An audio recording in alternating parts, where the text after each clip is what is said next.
I've come to the point when I was doing it digitally, and I was like, okay, I can I can create a exhibition. I can make an exhibition somewhere, but the work that you print is not the work that you paint on the canvas. And I was like, okay, I have to go into the traditional painting, create paintings that I will be, pleased with, let's say, and then put it into the exhibition, let's say.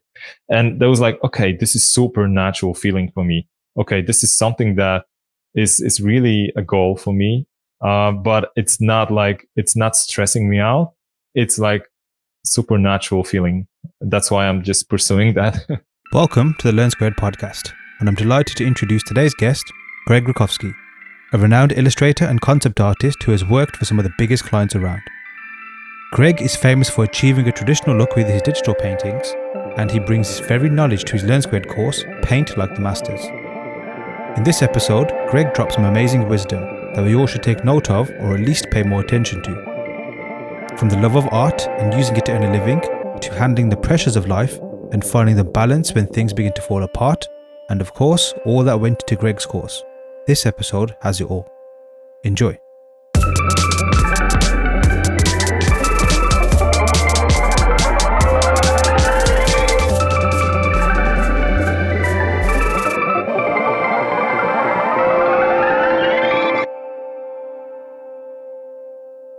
Hey everyone, welcome back to the Learn Squared podcast, and we have an amazing guest today and also a new Learn Squared instructor, Greg Rutkowski.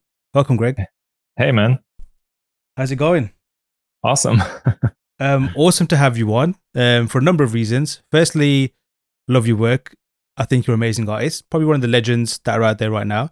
I'm also happy to have you on because you're part of the Learn Squared family as an instructor for our course that either if you're listening to this straight away, might be still on pre-order or actually out now, Paint Like the Masters.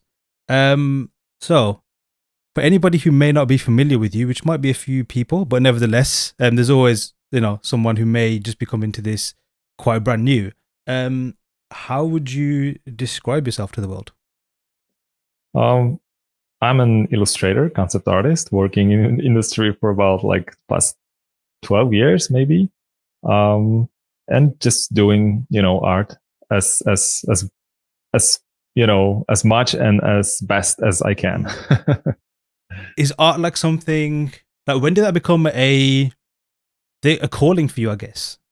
Because a lot of us do it as children, right? And then kind of walk away and then get back to it. Some of us do it this just never stopped. How was it for you?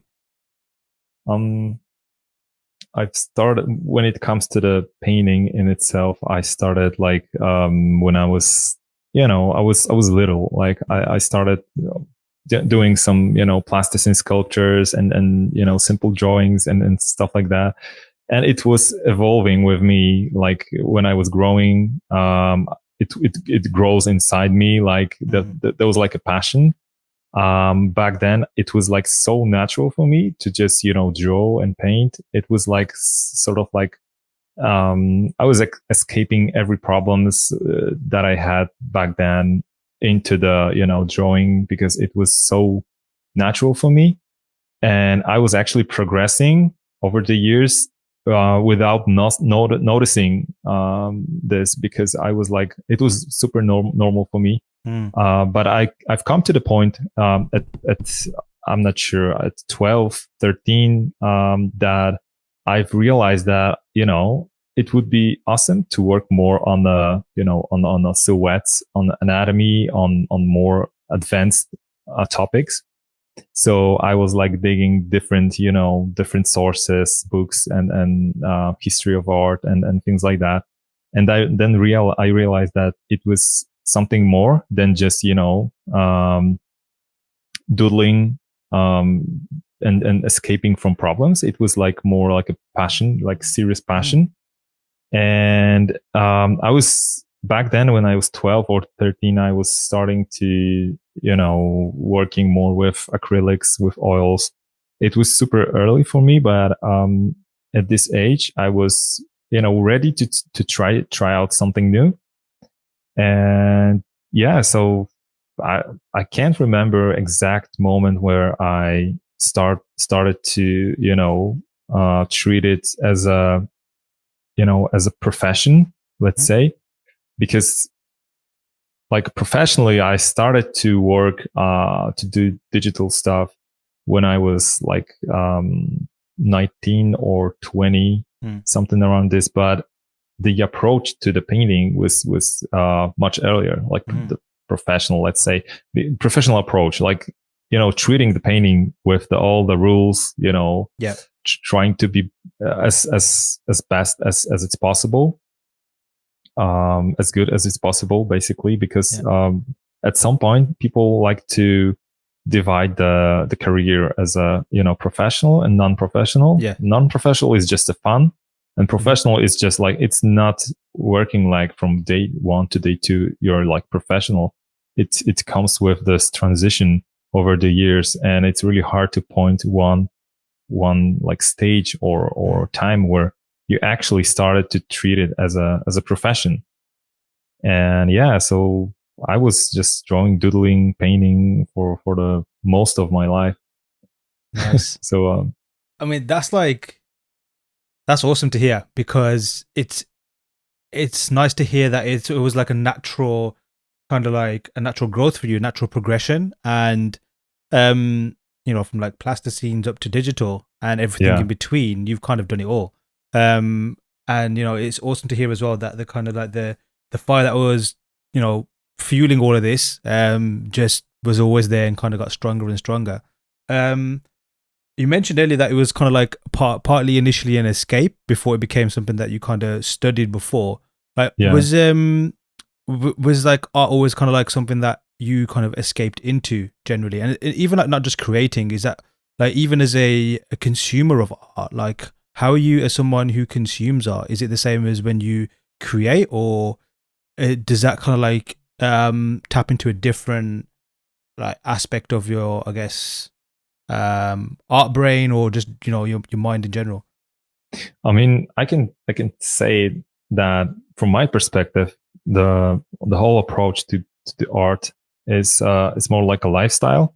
I'm not saying that I was visiting the galleries like once in a week or something like this, but it was more like appreciation to the art and the way you observe things around. Like I remember that when I was like 12, something around that, I was observing everything around me. Like it was like how I would actually paint that. Like why the light is bouncing from this, and why the color is actually affecting that and this. And I was like trying to, and it was so natural. It wasn't like, okay, I'm painting something, so that's why I'm analyzing it. No, it was super natural. When I was actually I was doing stuff like skateboarding or something like this outside somewhere, doing totally different stuff, and I was thinking like about many observations, my observations.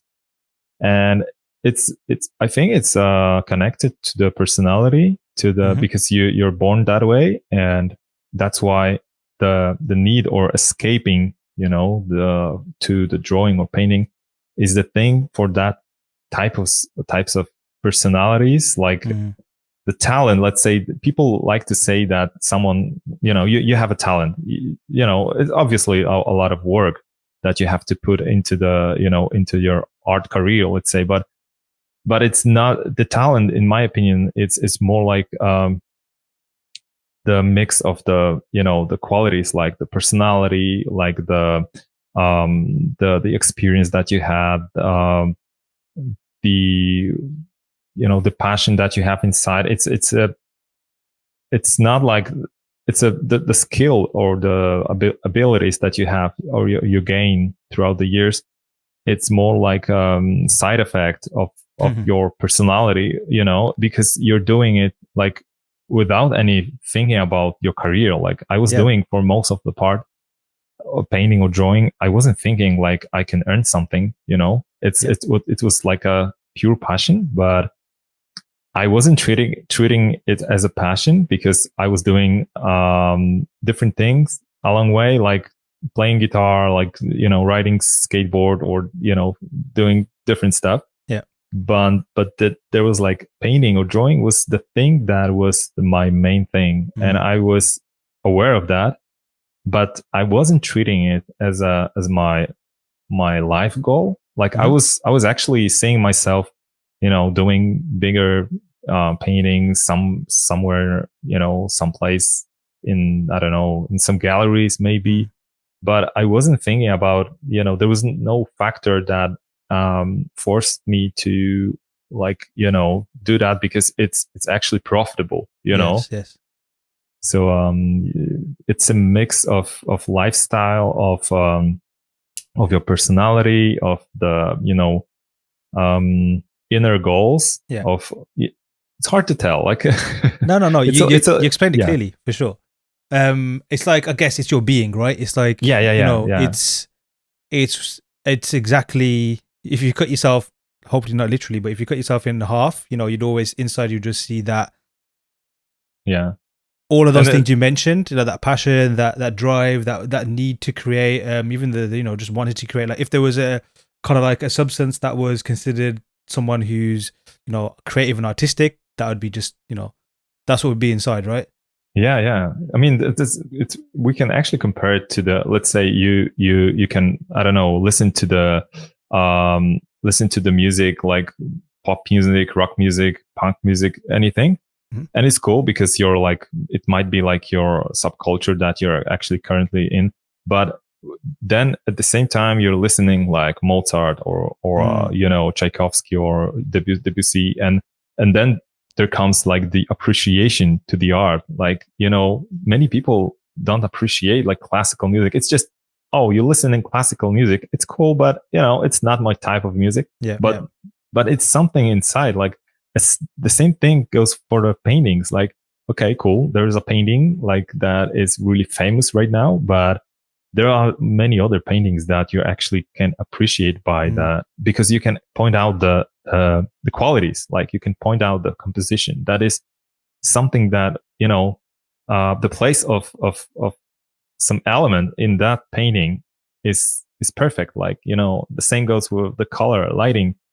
This sort of like appreciation of just art, like, it's it's sorry for interrupting. No, not at all. And when did you kind of like, because for me, the way I tend to see my own creativity is it's very similar to yourself. It's kind of like it was just always there, and it just gradually, like using that music example, the volume just got louder and louder and louder. But that noise was kind of always there. And then I think, there was kind of like a time when I kind of realized that, there's also art that's been made kind of like by others, and that can be appreciated as well, as opposed to just wanting to create your own thing. But for yourself, like, when did you begin to appreciate kind of like, the art and the paintings and, just the artistry in general of like others, obviously like the masters and what have you? Was that kind of happening at the same time, or did that something that you kind of like branch out to? And because that's like a different kind of world or in itself, right? Like, understanding and appreciating and analyzing great art that's already been created. When did that kind of become part of your creative ecosystem? I mean, it was like a smooth transition. Yeah. Because I started like I started with very simple stuff. Like I was drawing like simple comic books, and I was just progressing at the beginning, maybe not really slowly, because at the age of, I don't know, 7, 8, I was, let's say, better than average. There was some people in school there were some people that were better, but I've noticed that, okay, this is something that I'm actually good at it, and I was like progressing, but I started to appreciate the old masters painting. Like I was like probably somewhere around 12 maybe. I'm not sure why. Maybe this is something related to the, growing at this particular age, that your personality goes like more serious, and not sure why, but it was really connected. Like I started to appreciate old masters painting. Like I was digging through the art history, looking for inspirations. Like I was trying to find my sort of like a style or trying to match. I was painting like some landscapes and I was like comparing it to the masters. And I was like, okay, I'm like far away. What should I do to be better? And I was like, okay, let's copy that painting. And I was like copying some of the paintings when I was like 12 or 13. And I wasn't thinking about, making studies, like professional studies. I was like just doing with the poster paints, like, without any like professional background. But I remember then when I was 12 or 13, I went to the art lessons after school. Yep. And I started to paint with the oils and acrylics, and I was trying to different mixed techniques, and I was like, okay, this is cool. Yeah. This is cool. Like oils are really, really cool. This is something that I definitely will be doing that. Yeah. And I was like progressing, and I was like, okay, I feel like I was feeling like really great, because back then I was like trying, what I had, like poster paints or like, tempera back then, or maybe some pastels, maybe. Usually when you're a kid, you're using like crayons or pencil, and that's it. And when you try out different medias, it's like, okay, this is cool. This is interesting. And this curiosity is building in you for quite a while. And then if you are inspired by old masters, it's really super inspired mix. So after a few years, I was like totally into the art, like more and more professionally. Yeah. But then I was like thinking, okay, so I was like choosing the high school. I was choosing my my future, basically. Yeah. And I was like, okay, I want to be an artist, and just I want to paint. I want to do that like for the rest of my life. But I wasn't thinking about this will be my main job, because there was no need for the painting. Like still there's like really hard to break through the the traditional as a traditional painter. Yep. Yeah. So it was hard for me to in one side I was like thinking, this is my passion, this is something that gives me a lot of joy. But then there's no place in the market. There's a really small niche to be an artist, like to be able to sustain you and your family, Yes. Yeah. So, but still, it's quite telling that even though that was kind of the conclusion that you were coming to, no, the fact that art still needed to be a part of not just your life but yourself, that was not kind of like non-negotiable. So it's kind of like a lesson in there in itself to, if there is something positive that you're passionate about, whatever it may be, it's like important, if possible, not to kind of like put that to one side, right? Yeah. And sorry, please. Yeah, no, go ahead. And so, like, I guess around that time, around that age, it was then started to become, like you mentioned, let's nurture this into something that can become, well, like you said, this is what you want to do for the rest of your life. What was your mindset at that time? Because, and like you just said, this is potentially something that's not going to potentially pay a living. Like, did you kind of go through a process where you kind of had to come up with a game plan or some compromises of how you're still going to be able to, like navigate, I guess, the adult world, where it's about earning a living and I guess surviving in general, as well as your creative world, which is about indulging and fulfilling that burning need to create? I mean, basically, when I started doing that professionally, like when I actually bought my very first tablet. But it's funny story because I was actually thinking about going to the Academy of Fine Arts in Krakow. It was named by Jan Matejko, so it was really prestigious school in Poland. And I was thinking like, okay, I'll choose the high school or you know the best profile that I can match with the requirements from that school. So I went to the actually I went to high school or college. I'm not sure what's the actually the exact school name in Poland and in American schools, but let's say it's something around high school or college. And I choose the school that was with the theatrical profile because it was as close as possible to the to the painting, to the history of art and things like that. And I was really like into it. I was really, digging or learning the art history and things like that. And then there was like a moment when I realized that most of the art that I see in magazines, on the internet, is made digitally, And I was like, okay, and I was like, realized that if you want to go as a graphic designer, you have to finish totally opposite, school. Basically, you have to go to the more mathematical profile or something like this, And I was like, shit, I choose the wrong, the wrong school. And I was like, okay, so I bought my very first tablet, and I was like digging, the digital art world, and I was like finding the conceptart.org. I was finding the CG Hub and things like that, and I was like realizing that okay, it's much easier to create that. You can actually undo something, you can transport, and it was like okay, so this is totally new world for me, but it was so awesome, and it was so easy to get me into that I actually painted my very first artwork digitally like in one day. And it was like, wow, okay, it's super cool, because if I would like to make it like traditionally, I would have to spend like at least a couple days, and the results would not be the same. And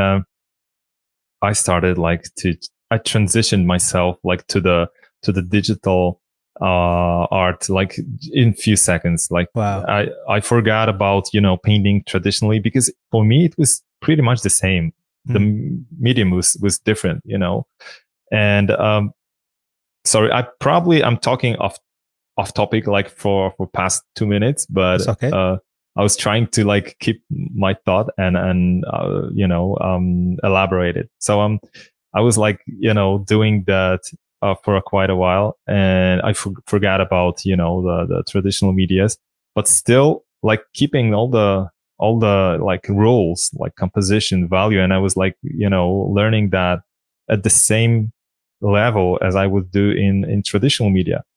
So yeah, I'm not sure if I answered your question, because I actually forgot about it. No, that's okay. Whatever you just said is even better.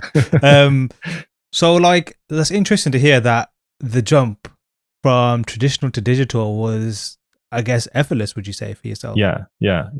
And were there any kind of hiccups at all, or even if there were not much of a bother?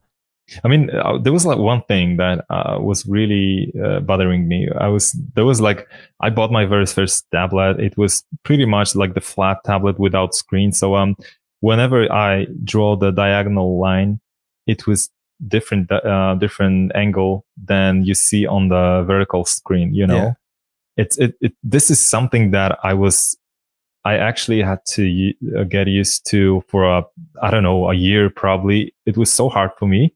So many of the sketches back then I was creating traditionally, and then I was like scanning it and finishing in Photoshop.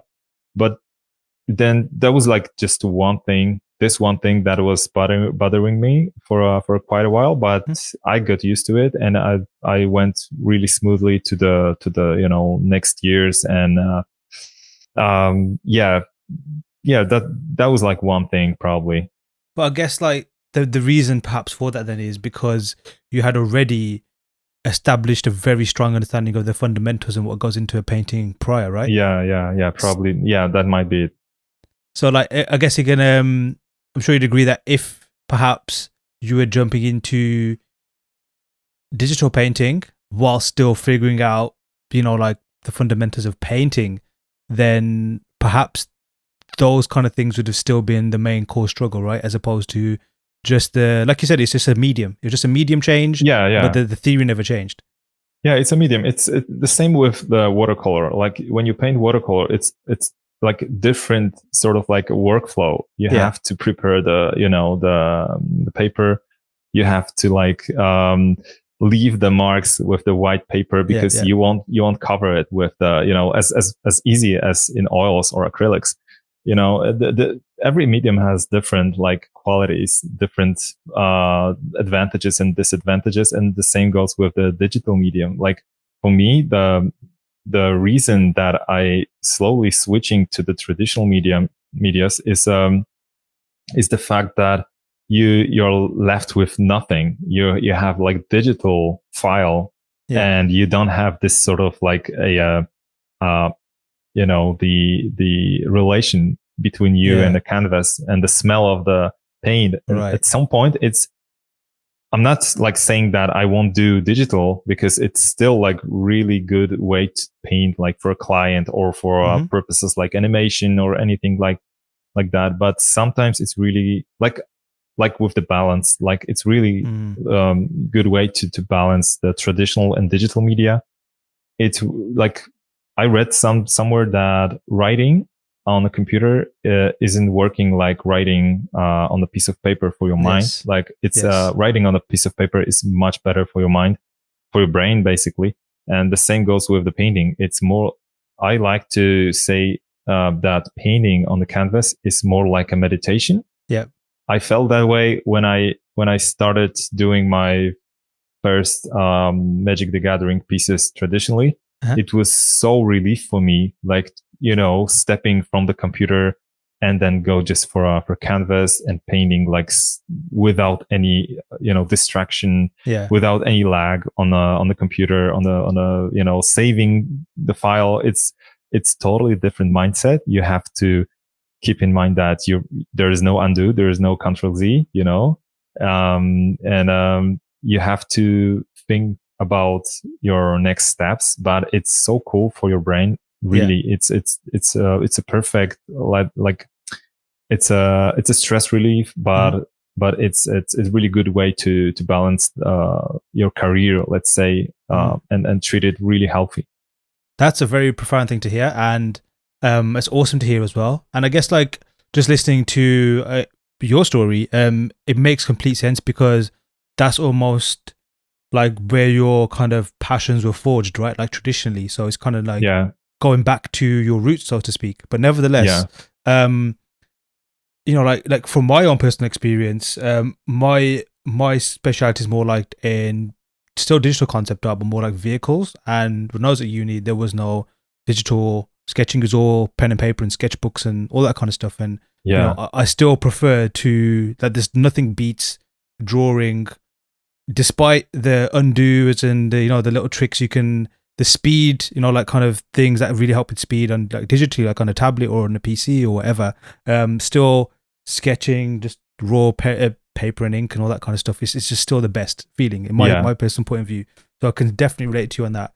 It's also refreshing to hear, because whether it's just, I don't know, the digital world we live in now, or internet culture and all that kind of stuff, I don't think there's any specific core thing that triggers this. But like there's always kind of everything ends up being debated, and everything's kind of this versus this. And like within the arts world, it's digital versus traditional. But you're someone who's done both, still does both, and finds like it's almost like your perspective on it is, and forgive me for speaking for you, but it seems like your perspective is almost like a different angle. Like it's not a question of which is better or not. It's just which one's right at the time, and which one's gonna give me what I'm looking for.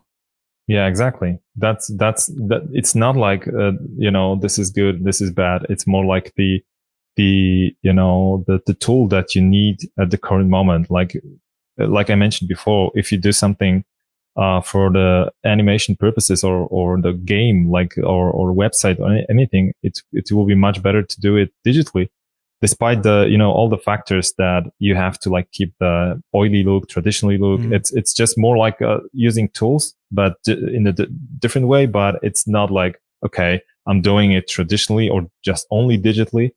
It's also good for your skill to just try out different techniques, but because sometimes I felt like when I was doing the brush set and I was working on the studies, I was trying to find my proper style. I was trying to match the style that I would be in which I would be doing the traditional painting. Like it was really hard to find that in Photoshop because usually Photoshop has default brushes, really like artificial looking.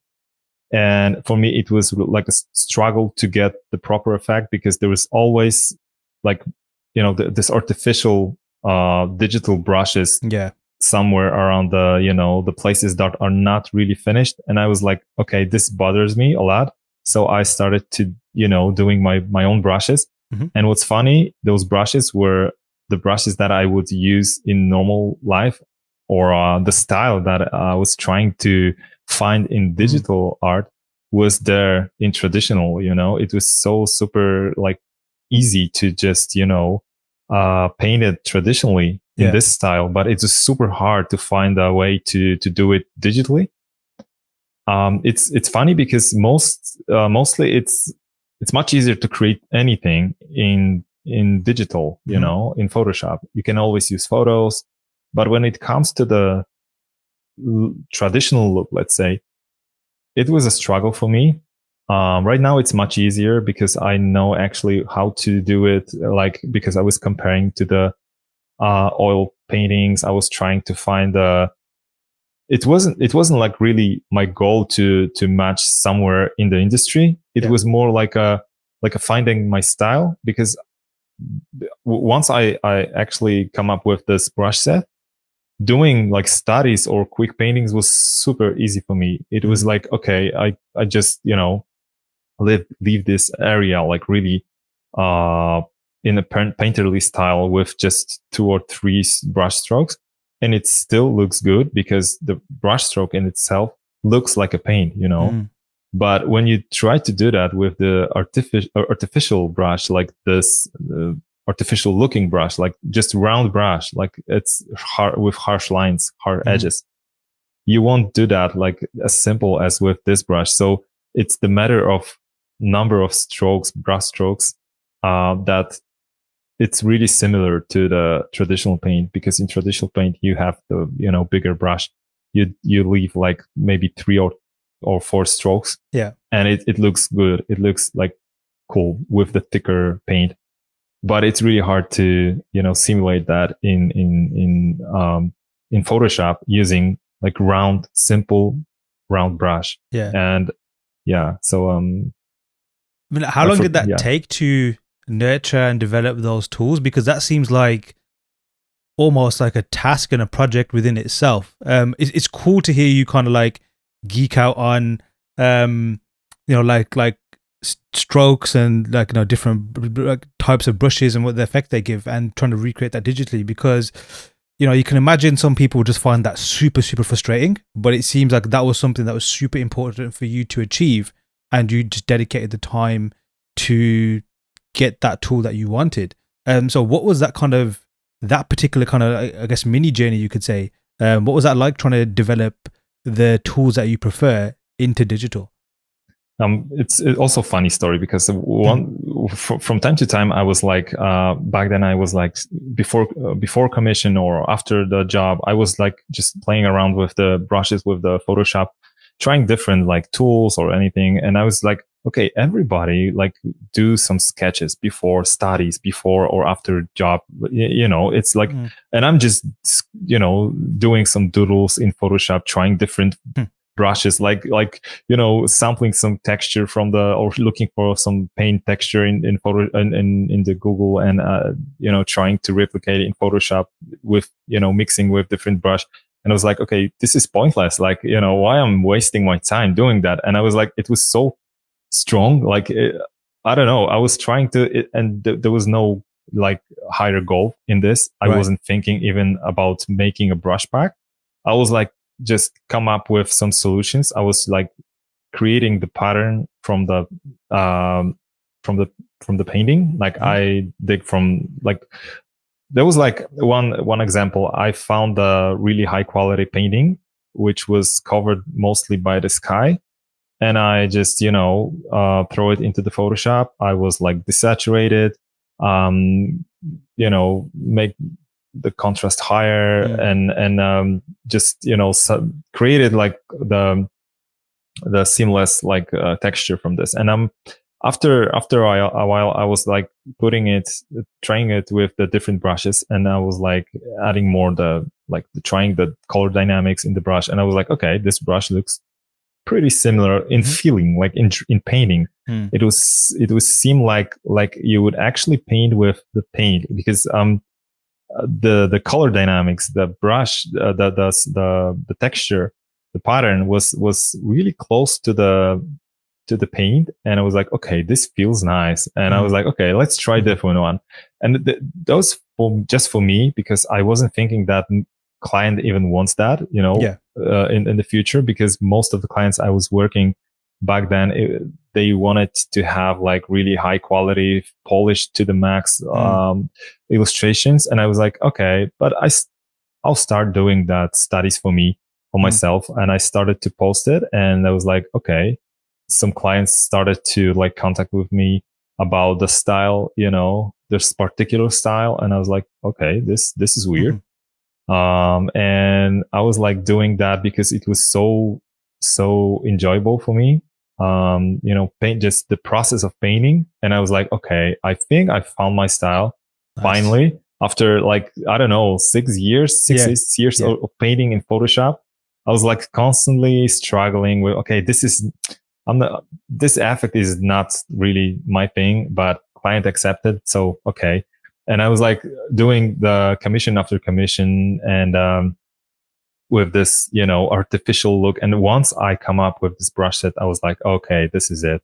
This is totally different level of creating. Like I remember I was doing the Anno 1800 illustrations, and I was like super, like it was totally different world for me, because I played the Mozart and classical music, and I was like just painting with these brushes, looking up for references from that period, and it was like, okay, this is purely like the creation that I always wanted, and I was pursuing that goal, that direction, and I was trying to like okay, so maybe there was like one client, one type of game in this style, but maybe there will be something in the future. So I was like, doing that for till this day, and I will keep doing that, because this is my thing. This is my style. I feel like the best in that area. I know that many people in the industry may have this different approach to this traditional looking pieces. And I understand it completely, because it fits like a very specific type of work. Like it's really hard to find, sci-fi like battle with different special effects using this, traditional looking illustration tools and things like that.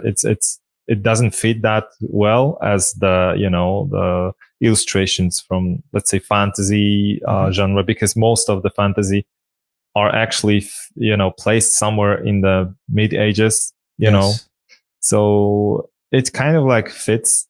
So that's why this is my area, but it really, it gives me joy. So nice. Now that's like almost, I guess, kind of the holy grail, right? Like being able to create in a realm that is completely your zone, but not, I guess, not in a way where it's kind of like just super comfortable where you don't feel challenged, because you clearly do. But nevertheless, it's like it's I guess like the perfect fit. It seems. Yeah. And just one more question on the tools. Like, how are you still evolving the brush sets, or are you still using the same ones that you did during that time? Pretty much. I'm still mixing different Mhm. brush packs and trying to come up with different ideas. And usually it works that way. Whenever I find the brush or I use the old brush, and at first glance I was like looking, okay, this is cool. This is super thick paint. The color dynamics is really nice. So, and I'm painting something, and I realized that, okay, in this painting, in this actual like painting, it doesn't work that way as the Mhm. previous one, because it has like, it should be more subtle, painted. And that's why usually I'm just, playing around with different settings in the brushes, saving the next one and the next one. And I'm come up with the different texture, because, in this painting would be the best. And usually I'm just, probably in a year or maybe more, there will be another brush pack, like my current brush pack, because it's still evolving. Yeah. I'm trying different directions, it's at the same time, I'm trying to not get too deep into the just brushes, because it's still like just a tool. Yes. And you still have to it's just the execution, but it's still like one of the most important thing. But again, sometimes the way you paint the light is not the most important thing, as much as light in itself. Like, you have to think about, either the light in this place will be the best choice, Yeah. or maybe I'll change something. It's not just, okay, I paint the light, whatever, like just with these brushes, and it will be still looking like a traditional painting. It's not. It's like, you have to keep in mind that it's still, you have to remember about all of those fundamentals, all of those basic knowledge that you have to like remind with every painting. And I'm still like analyzing a lot. I'm still analyzing a lot of paintings, and trying to figure out how what was the goal of the painter. Like, because you can clearly say that Sorolla is totally different painter. He was he had like different goal than, let's say, historical painters like Matejko or any other painter, because there was like more of symbolism, more of like showing the whole scene without any kind of like huge weight about light. And Sorolla is all about light. It also connected to the periods, but when you analyze that, we live in the period that actually merges all of the periods, when you actually, because look at the art in the galleries in the internet, you can actually find a lot of different approaches. You can find a lot of different great battles. It's fantasy or sci-fi. It doesn't matter. You can see that people have different approaches to the art, but they take from different periods. Like, you can say that someone is painting a little bit like Da Vinci, like, we're using all of the sfumato effects, like this sort of like smooth transitions without any hard edges. And then you have different painter that paints like Sorolla or Sargent, or any kind of like different painter with different style. And back then, in impressionism or any other period, it was like just mostly one style, because it was at the stage of progressing. And right now we are actually merging everything, and it's really hard to find one style. We are living in this era of digital medias, like, widely speaking, about medias in itself, about videos, about animation, about crypto art, NFT, and everything. It's just digital. Like, the one common thing for all of the creation is that most of them are digitally made, and whatever the reference or inspiration is, it doesn't matter. You just create it as as best as possible with the using the tools that you're given by the technology, like you're using the Photoshop or a Cinema 4D or different animation tools. It's just, it doesn't matter. You create something that is really outstanding. Like, for instance, I'm not sure if you have seen the Klaus, the animation from the what was the studio. It was super cool, created like in a 3D but with the style of 2D animation. It was super creative, inspirational, great and film. yeah, great film. And it doesn't matter what medium was used to create it. It was super like professionally made, and it was artistically it had this artistic value in it. That's why I'm really torn apart the choosing the one way, like either you paint traditionally or digitally. It's still so many things you can create with digital medium, and with the it has to like coexistent because it can't be like separate, in my opinion, in my case at least, because yeah, using Photoshop and trying to simulate traditional paint when you have the canvas and oil paints right aside of your desk, it's just sometimes it's pointless. Yeah. And your relationship with, like, I guess, digital tools, because like you mentioned earlier, you jumped at the chance to use and create digitally when it became something that you became aware of and was an option. But like, what's your, and as you mentioned now that you kind of got your, I guess, that pocket that you like to kind of create in terms of your tool set and the tools that you use and the skill set and everything. Like, is there anything else digitally that's kind of does make you kind of like appeal to you and make you think, hey, I want to jump into that? Or is it more just still, I'm happy with where I'm at, but I'll also happily appreciate these are the advancements that are being made? And still figuring it out. I mean, it's really hard to tell exact that exact tool that is fine for me, and that's it. I'm thinking about 3D. I'm thinking about animation. I'm thinking about creating a game or worlds or anything. Many ideas that comes to my mind are actually available. Just you have to put yourself into that for a particular amount of hours and days and months. But I'm really admiring all of the tools that people are using right now. Like, I'm admiring new games that are released since I don't know, for the past 10 or 15 years. I noticed that many of the indie games are really artistically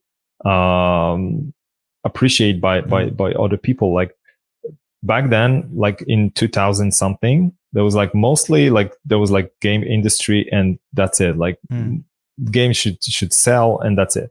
And right now we have a lot of indie developers that are either create animation or game, and I'm still like, I'm tempted by just jump into that area, like create something like either animation or game, put myself into the new field, like test myself.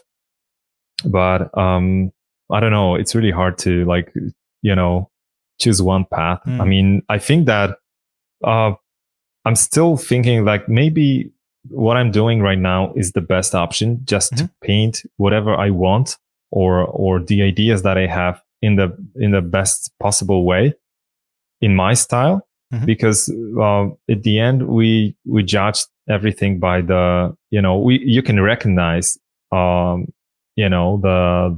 one particular image or illustration that this is the style of this artist for sure. Because I don't know, because what? Because the style of putting the light or maybe I don't know, brush strokes, or maybe using particular color palette or anything like that. And that was developed by this artist throughout the years.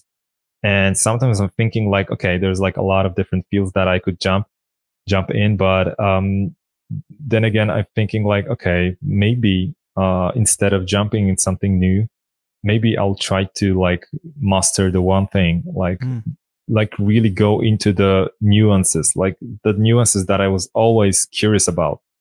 Like, when you're a beginner and you look at the painting of, some old master, um, even if it's in the book, you're figuring out how the hell he was like able to put the light on this little, like, I don't know, vessel or anything like that looks so real, or maybe you actually realize that this painting is really small, and it looks like it would be like, I don't know, 3 meters to 2 meters, or maybe like something like this.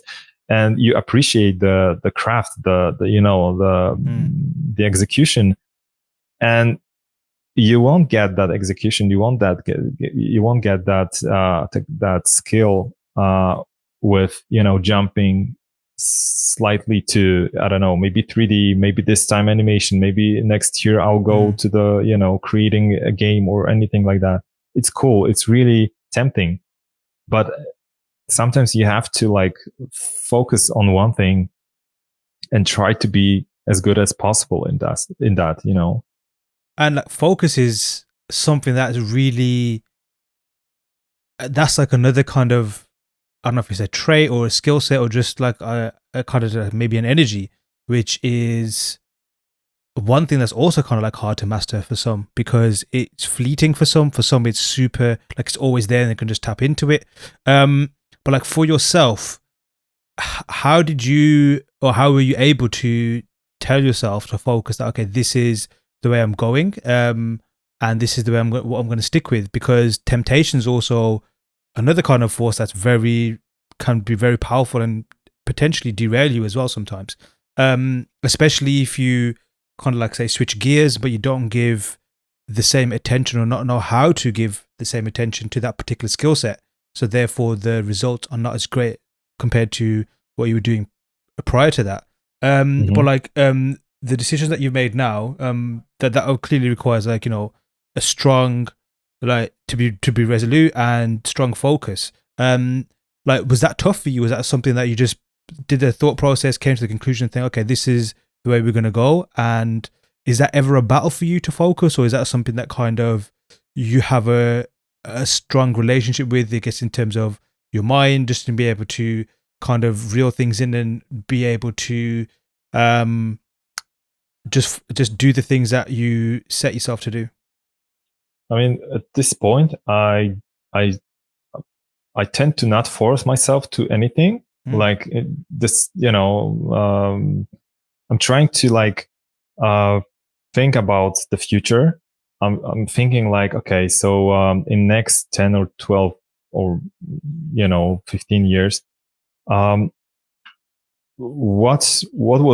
would be my future? Like, where do I see myself? Like, maybe in as a the animator, or maybe some concept artist in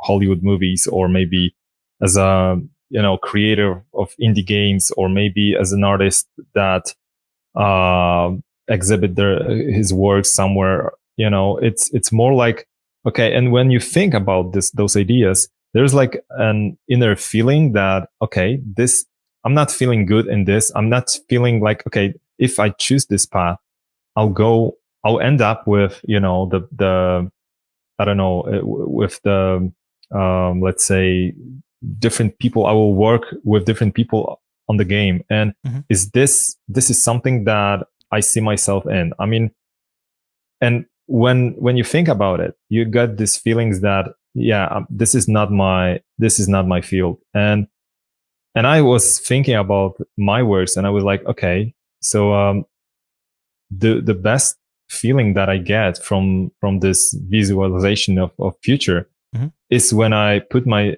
works into the gallery, and I was like just doing my personal stuff. And there was like appreciation to the craft, like purely, it's always was the thing for me, like just creating a paintings and showing it to the people, and that's it. And I was like, okay, and I'm slowly getting back to this really very first idea of painting when I was really young, and I was like 10 or 12, and I was starting to, painting more seriously. I was like, oh, it would be funny, it would be super cool to just, create an exhibition in some really cool place.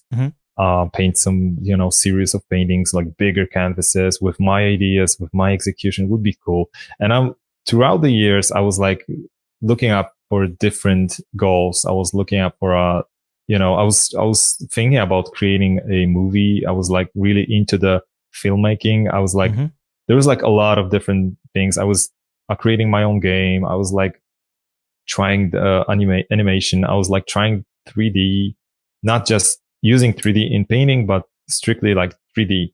And I was like, okay, none of them are my main goal. None of them gives me this sort of like a feeling of being like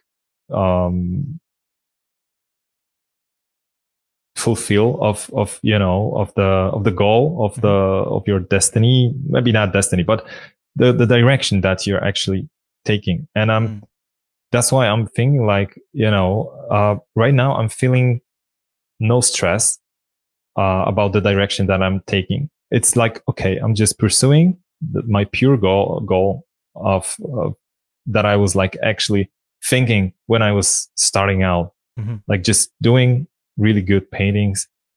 But I've come to the point when I was doing it digitally, and I was like, okay, I can create a exhibition. I can make an exhibition somewhere, but the work that you print is not the work that you paint on the canvas. And I was like, okay, I have to like, go into the traditional painting, create paintings that I will be, pleased with, let's say, and then put it into the exhibition, let's say. And that was like, okay, this is super natural feeling for me. Okay, this is something that is really a goal for me. But it's not stressing me out. It's like supernatural feeling. That's why I'm just pursuing that. That's awesome. That's awesome. And it's quite poetic that like, and I think this is with a lot of artists in general, just anyone who creates, whether it's just art or any other medium, whether it's music, even cooking and all that kind of stuff, wherever that requires some kind of creative input and just requires effort and then release to some kind of like result at the end. Like for yourself, that it's kind of going full circle, where it's going back to that energy that you had and those thoughts and that everything had as a child, where like, although as children versus adults, obviously there's a lot of immaturity, there's a lot of things we're not aware of, not being able to kind of like, I guess, have the tools, and we're very limited as children to be able to influence and control our own lives, whereas obviously adults, you could do that, but then you kind of lose like that energy when you're a kid, like doing something that you love, like that's almost like as pure as it gets, right? And then being able to kind of go back into that, because and I think this is a good way to jump into kind of like the professional side of things, because obviously you mentioned about creating for yourself, and obviously you're in control of the brief, you're in control of the look, you're in complete control at the end of the day. But like with clients, like when did that start becoming a thing for you that was kind of like, okay, this is something that I have to like kind of pay more attention to now, or when it became a big aspect of your life? Because like in terms of your career, have you always been a freelancer? Yeah, I started as a freelancer. I mean, I started to work in a printing house as a graphic designer, let's say, but it's not really connected to the painting in itself. But as you mentioned about approaching to the professional, to treating the clients as a profession, I was like, at the beginning, I was like treating the commission as something that I have to do. I was doing it as I thought that I was doing it as good as possible, but I wasn't really putting myself in 100%. It was always like the distance between personal work, and a huge distance. Back then, it was huge distance at the beginnings. But then somewhere in the middle, like maybe 2000, 17, yeah, 16, 17, I was like, something clicked, and I was like, okay, I was like started treating the clients as a almost like my personal works. So I was like feeling that I'm putting myself in 100%. And right now it's natural. Like maybe it's I realized that you're actually uploading your works to your gallery, and people don't know exactly what it is. Like, is it personal works? Because sometimes the your artwork will go so far that there's no description, no logo. There's like just pure artwork. And I was like, okay, I'm not sure if I'm really pleased with the results that I get from the working on this illustration. So maybe I'll improve in some areas. And I was like slightly improving and improving the client work, and without forcing myself, because it's really important, in my opinion, to just, it's not like you're in a comfort zone that, you're not progressing. It's more like try to not stress yourself to this level that blocks your creativity. That's why it's really important when you work for a client. It's really important to just to take the day off, to paint something for yourself, or just go out and try to approach the painting as fresh as it's possible to the client painting, and it will get the results close to your personal paintings. And that's quite refreshing to hear, because there can be that kind of like tug of war sometimes between professional work and obviously personal stuff. And it's cool to hear that one of your resolutions to that is, like you said, just take a bit of a break, to make sure you do something for yourself and be fresh. Like, how quickly did you come to that realization, and were there any kind of like hiccups along the way that kind of led you to that, or again, was it something that kind of just naturally happened as you kind of just processed everything? Yeah, I had this realization like maybe 2 years ago. I mean, maybe not that particular one, but I realized that the rest and the taking break is really really important, because I had like, I actually built my house like I started to building my house like 4 years ago. Wow. Probably, and there was like huge stress. There was like, my two daughters were born back then. It was like a lot of different duties that I had on my head. And there was like, the work that it had to be done. And I was really stressed. I was really like pushing myself to the limits. And then after we moved in to our new place, I stopped sleeping. I was like, okay, this is strange. I had this stressful client that I had to deliver the work in a Christmas Eve. And I was like, okay, this is too much. And I was like, okay, I have to take a break. And there was like health problems back then. I was like, okay, I have to test myself for, numerous diseases or symptoms. And I was like blood testing myself. And I was like, okay, I realized that I went to the psychotherapy actually, because I read that if you have troubles with sleeping, the first thing you have to do is go to the psychotherapy, because maybe it's too much stress, and I was like, okay, I went to the therapist, and I was like, this is something that can change my life. And after that, I was realizing that maybe there was a moment where I went to my office and I feel this weird feeling about, I don't want to be in that room. Even if I wasn't working at this moment, like I was just doing different stuff, and I had this weird energy.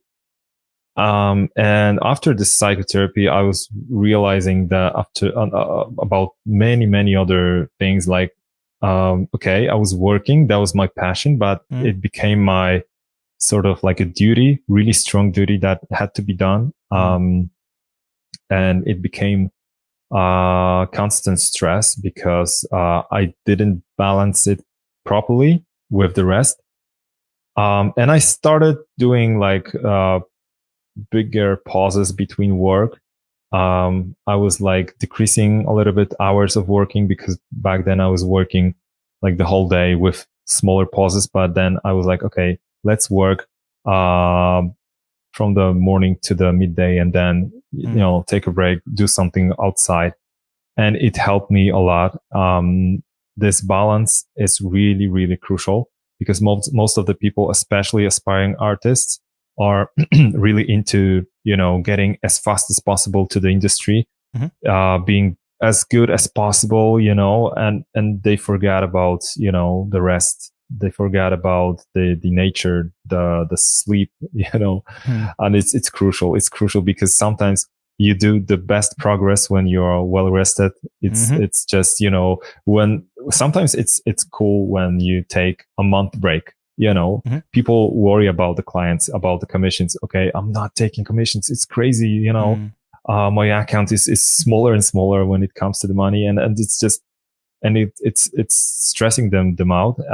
But after that month of break, you realize that, oh, I could do that differently. I painted that this way, but right now you start seeing a lot of different mistakes in your work, but not in terms of stress. It's more like it's more like this happy realization about okay, I could do that differently. And you sit in front of computer, in front of tablet, and you start drawing, and you realize, okay, this is the way. And there's like a smooth progress. There's like in baby life, there are like jumps into in personality, in the progress of the. I'm not sure how it's called professionally, but from time to time there's a jump where the baby is actually evolving, progressing, growing. And it's the same thing goes with the painting or doing the thing that you think you are good at it, but you focus too much on it, you put too much pressure on it, and you expect the results too quickly. And it you come to the point that where there is like a not breakthrough the next level, but it's more like you're overwhelmed with the informations, with the commissions, with the things to process in your head, and you have to take a break, like month break. Maybe it depends on different people, but it really creates this distance to work, to your skill, to your goals. And in this moment you realize that, hey, I'm just pursuing something that I don't want to pursue. I'm pursuing the field in the industry that I'm not really happy about it. Maybe I'm doing animation or let's say environment art because I don't know, that most of my portfolio is environment art. But I'm not doing it because I'm doing it because it's need for that. But maybe my thing is like characters, and I like to do characters, but I'm not really good at it because I wasn't putting myself into the characters because there is a need for environment art, and my most of my pieces in portfolio is environment. And you're unhappy with the, with this small thing that you're not doing. You're painting, it's cool. This is your passion, but you should do the character art instead of, environment art. And over the years, people over this unhappy percentage of the work that you do, you keep pushing yourself into this sort of like a niche of industry, and there is not that much joy if you should change the direction to the character art, for instance. And the same thing goes with everything basically. And this sort of like a month break, give you this breathe of clear minds, of you get this fresh view of the direction that you're heading. And these moments are the best in the career, and because these moments are moments where you realize that maybe it's not the direction that I want to go, and then you're just changing the whole career. You can see the results of this realization in other artists. Like they changed the career, totally. Like Ross Tran, he started doing the YouTube channel. He come to the point where, okay, maybe this is the best thing. I will do my thing, my paintings, and I will just post it on the YouTube as a YouTube video, and it's cool. He's probably happy about it, and that's the perfect thing. Like when you do what you love and you do it for yourself or for people without any corrections, feedback from the client, that sometimes it's really really like stressful. Deadlines are also really stressful, like the requirements from a client or expectations. Basically, expectations from other people can lead you to the anxiety or depression or anything like that. That's why when I was younger, that's why I was escaping to the painting, because there was like, I wasn't judged by anybody. I was doing what I loved. And in school, you're actually judged by the teachers. You have bad grades, and then you come to home and you do what you love, play games, play on the guitar, draw some pirates. That's why that's the passion begins. That's the escape of the problems creates the passion, basically. That's very, very well put. And it's like, it's interesting as well, and even maybe not interesting, just like it's sobering that like with art, and like you mentioned yourself, it's something that came from a natural and very natural, positive and joyful place, but that still can be taken over by the negative aspects of like, I guess, life, and whether that's to do with clients or whatever else has been happening, where that balance kind of just goes all the way off, and then anxiety and then the health stuff kind of creeps in, and that can potentially take over as well, purely because there is that imbalance. But like I'm always adamant that like it's best to always tap into the things that you enjoy about what you do. But like yourself, I've also come to the realization that can still not be enough to protect you from those kind of other elements that can lead to the things we just mentioned before. And like the balance that you mentioned, ultimately that's what it's always about. There's no like, as quickly as you can go down a particular path which can lead to something that leads you to kind of like unhappiness in terms of your career, your mental health, and even your physicality, and just your health in general. There's like other ways. Like there's not just a quick solution to that as well. It's like that kind of is like a path you lead down, which kind of maybe can take a bit of time. But then you've also got to, it can be speeded up with maybe being a bit smarter with things and getting the right advice. But it equally takes that same kind of amount of time to kind of go back down that path and kind of go back on the right path, if you will. But like you mentioned about balance, which is key, and obviously before the podcast began, we were speaking about that a bit as well. It's like, how much resources and just generally like time do you put towards maintaining a balance now? Right now it's all about the balance.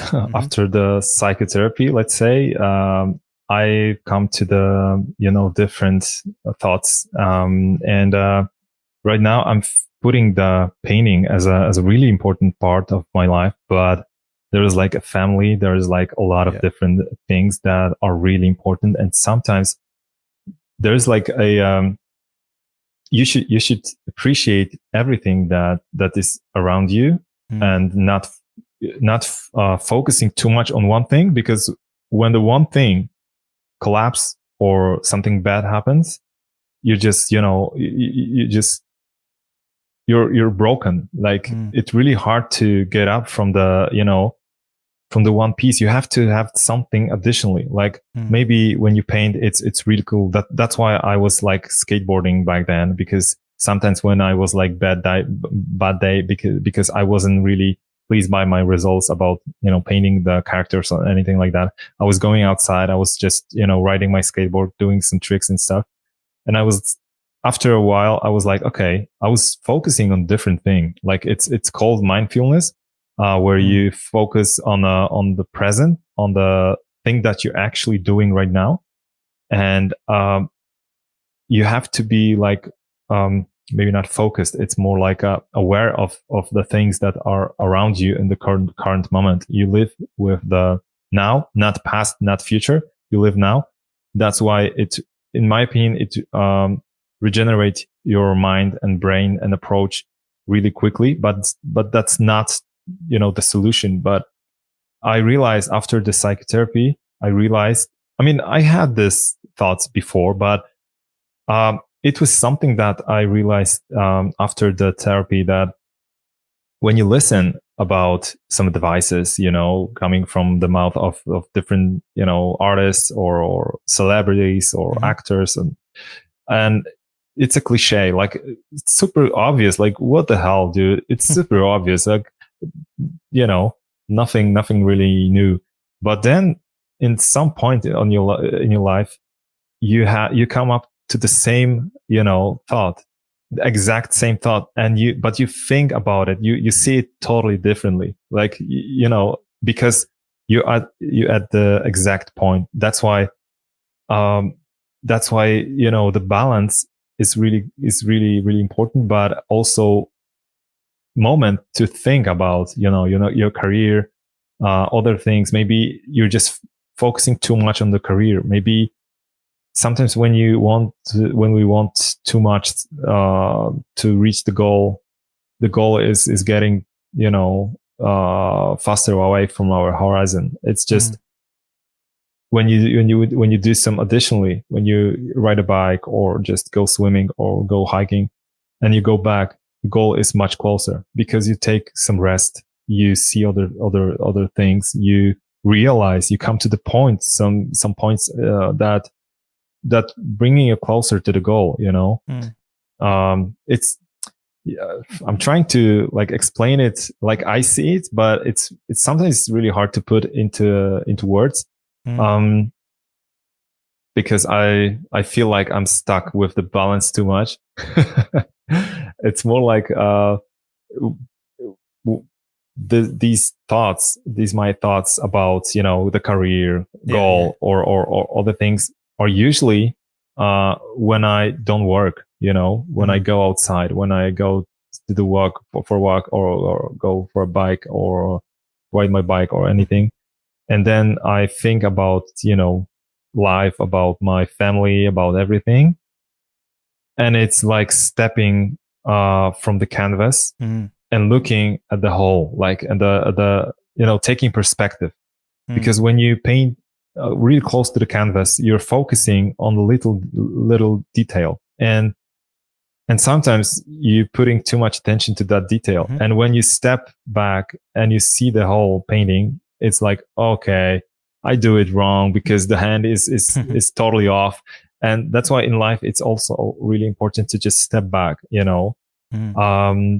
and when you step back, sometimes it's the best possible way to deal with the anxiety, because I'm not specialist about, that's just my experience, because I had also the anxiety about basically, it was anxiety. I'm not sure if it's an anxiety about something. It's like the state of the mind or feeling, where there's like too much on your head or too much in your head that you can't deal with that. And there is like a stress and anxiety.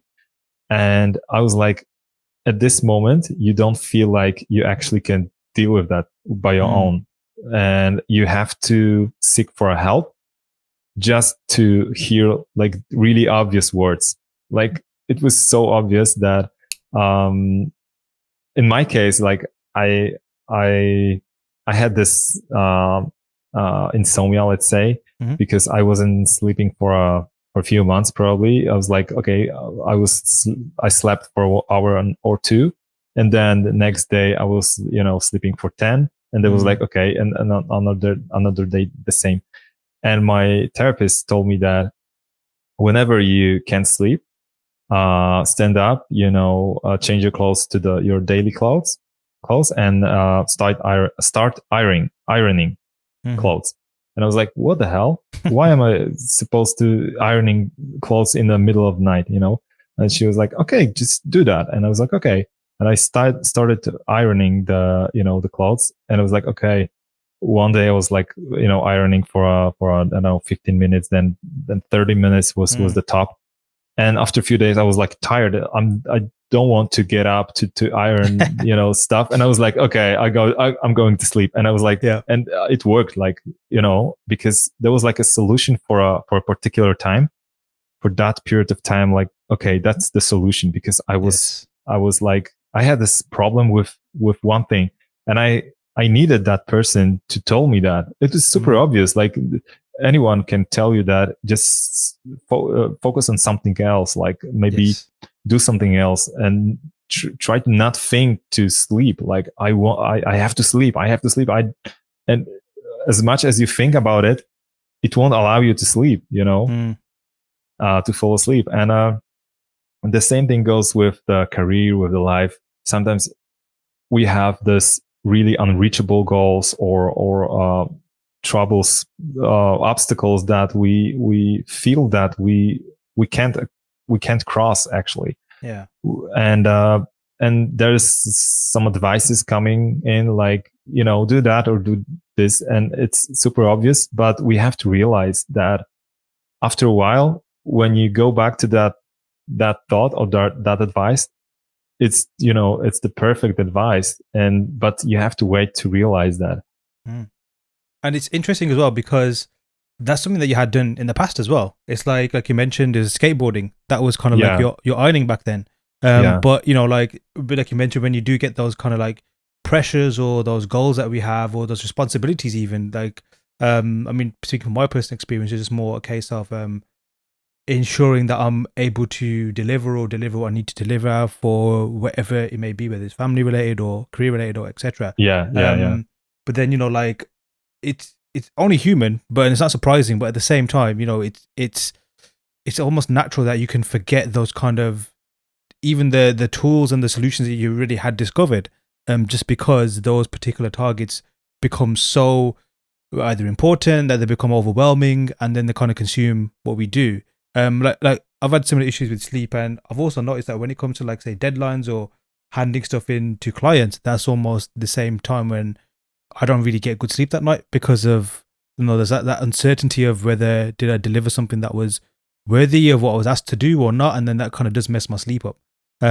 So that's why I love the do not disturb feature on my phone now, because I can just ensure that at least on that side of things, I'm not going to get a ping that's going to, which I kind of know what it means, because it means I got to read it, and then it's going to ruin my sleep and what have you. And that's just like a small example.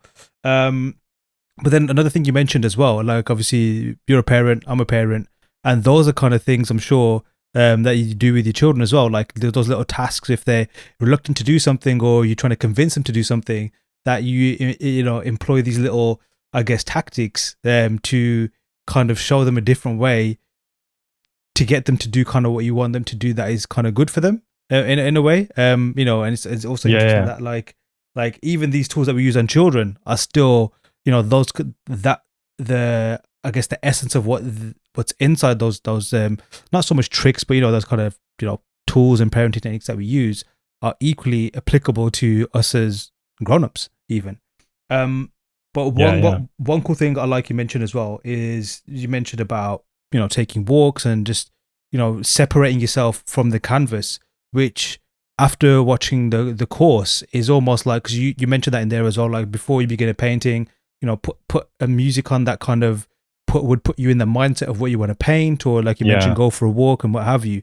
It's almost like that's a part of the painting, although you have no brushes in your hand, you're not by the canvas, that's almost where the painting can begin as well.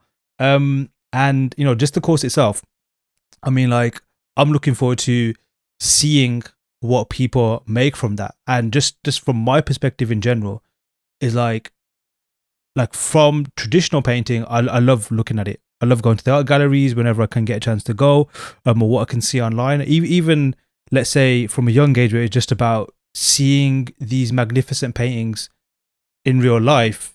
Sometimes the scale of them, sometimes just the the detail of them, as you mentioned yourself, like when you draw as a kid, you always do it for for just your own, I guess, enjoyment. But then sometimes when you want to capture something or recreate something, and then you see it, you see the I guess the expert version of that. You're always trying to see, hey, how do I figure this out? How do I do this? And seeing these paintings in real life, and even studying it in art and stuff like that as well, was always something fascinating.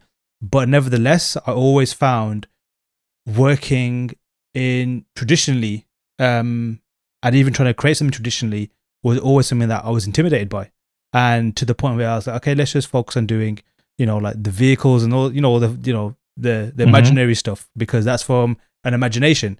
And what I love about the course is how it's broken down to the point where it demystifies a lot of the stuff. I'm sure a lot of listeners who are in a similar position to me would take away from that as well, where it demystifies, because when you see the finished piece, you see all the stages. It's like compressed into one, like encoded into one final thing. And when you see how it's made, you see the stages, you see the theory, you see the understanding, the thinking behind it, and obviously, makes a lot of sense. But like in terms of the course itself, like, firstly, how was it creating it? But also, it's another, I guess, another feather in your cap, because now from being someone who just painted for fun to doing it professionally, to then switching to digital, and then now being an educator, like, I'd love to hear just how that journey was for yourself. Almost like, I guess, painting a course as opposed to painting a painting. But then also, what would you like to see the most from, or the biggest takeaway that you'd like to see students take away from the course? Yeah. About the course, it was, for me, it was really a great challenge, because back then I was doing just a simple demos on the Gamma Road, and then I had to face, the whole structure of the course. It was really new for me, and I was it was a challenge, definitely. But there's always something new to learn, and I've learned a lot. I've learned this sort of like, it's not, when you create a course, it's not about just the painting. When you do the demo, you just record your process, and that's it. When you create a course, the most important thing is not the final painting. It's more like the process and the transfer of your knowledge to the student's knowledge. And I know that it's really hard, but because I've been there, I've been at the beginnings, and it's really hard to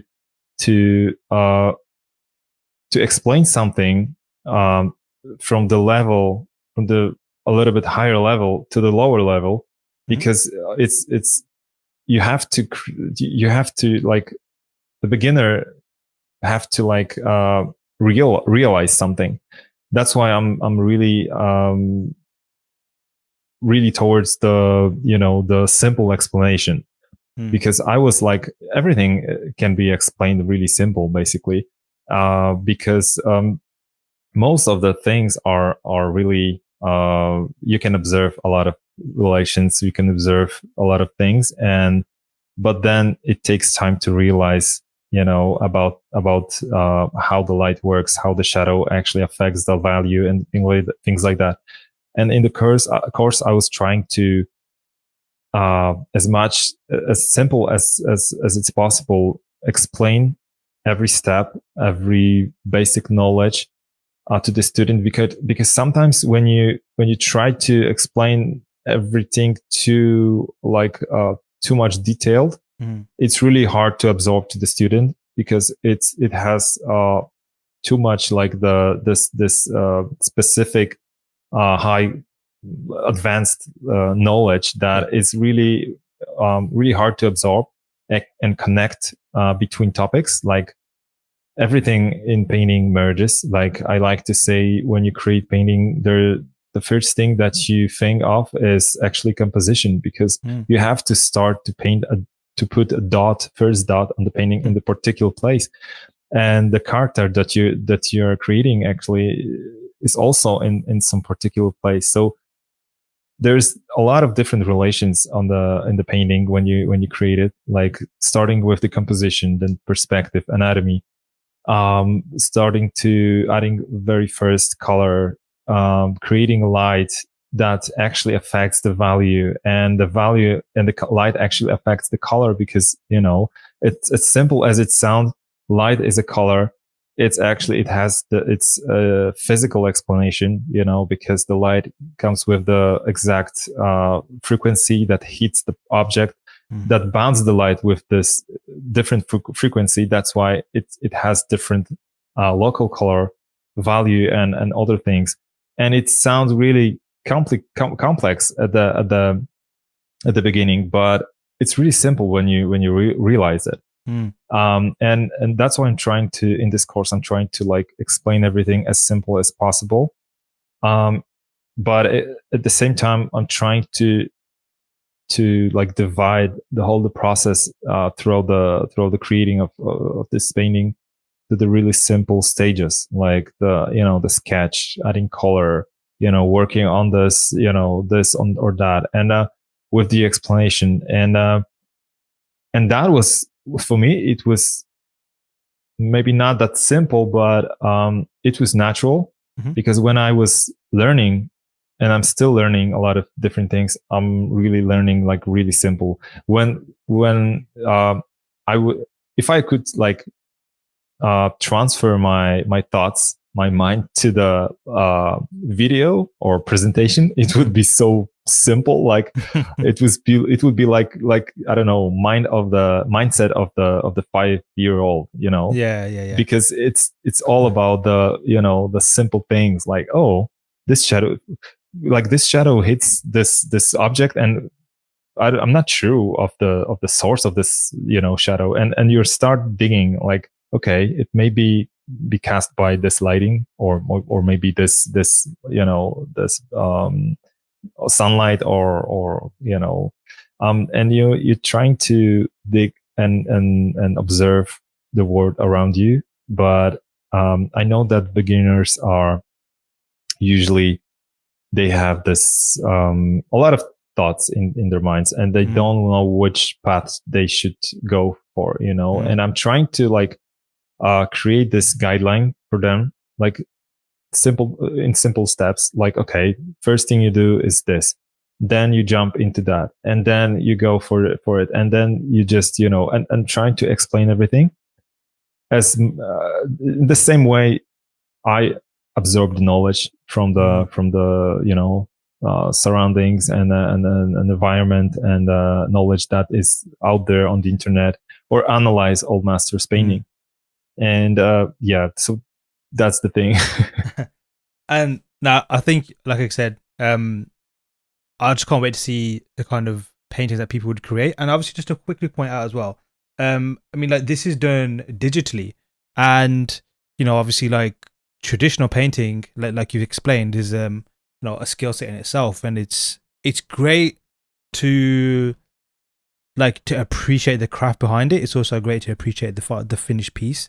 And I totally get it if some people can be like intimidated by that, because from, like, say, just Photoshop, where maybe the for someone who's beginning would think, oh, do I need a certain kind of tablet, do I need a certain kind of stylus, and etc. Whereas doing it traditionally, using that same mindset, it's a case of, what kind of paints do I use, and if it's this kind of paint, what kind of brand, and what kind of brush, and what kind of canvas, and I can just imagine the kind of rabbit hole, and like kind of the stress you can go through just trying to figure that out. But obviously this is done purely in Photoshop. And obviously that, like you mentioned before, throughout the earlier on in the chat that we just had, that like digitally, that's something that you quickly translated and was able to translate the traditional, like the techniques that you'd learned straight onto digital. So although it's done digitally, it is pretty much like the same process you would do as if you were making a traditional painting, right? Yeah, exactly the same. I mean, yeah, probably the same thing, because usually you have to start with the sketch. Even if you start alla prima, you have to have something like, you don't start with just detailing the eye of on the blank canvas, but because you have to have this sort of like a draft of what you do.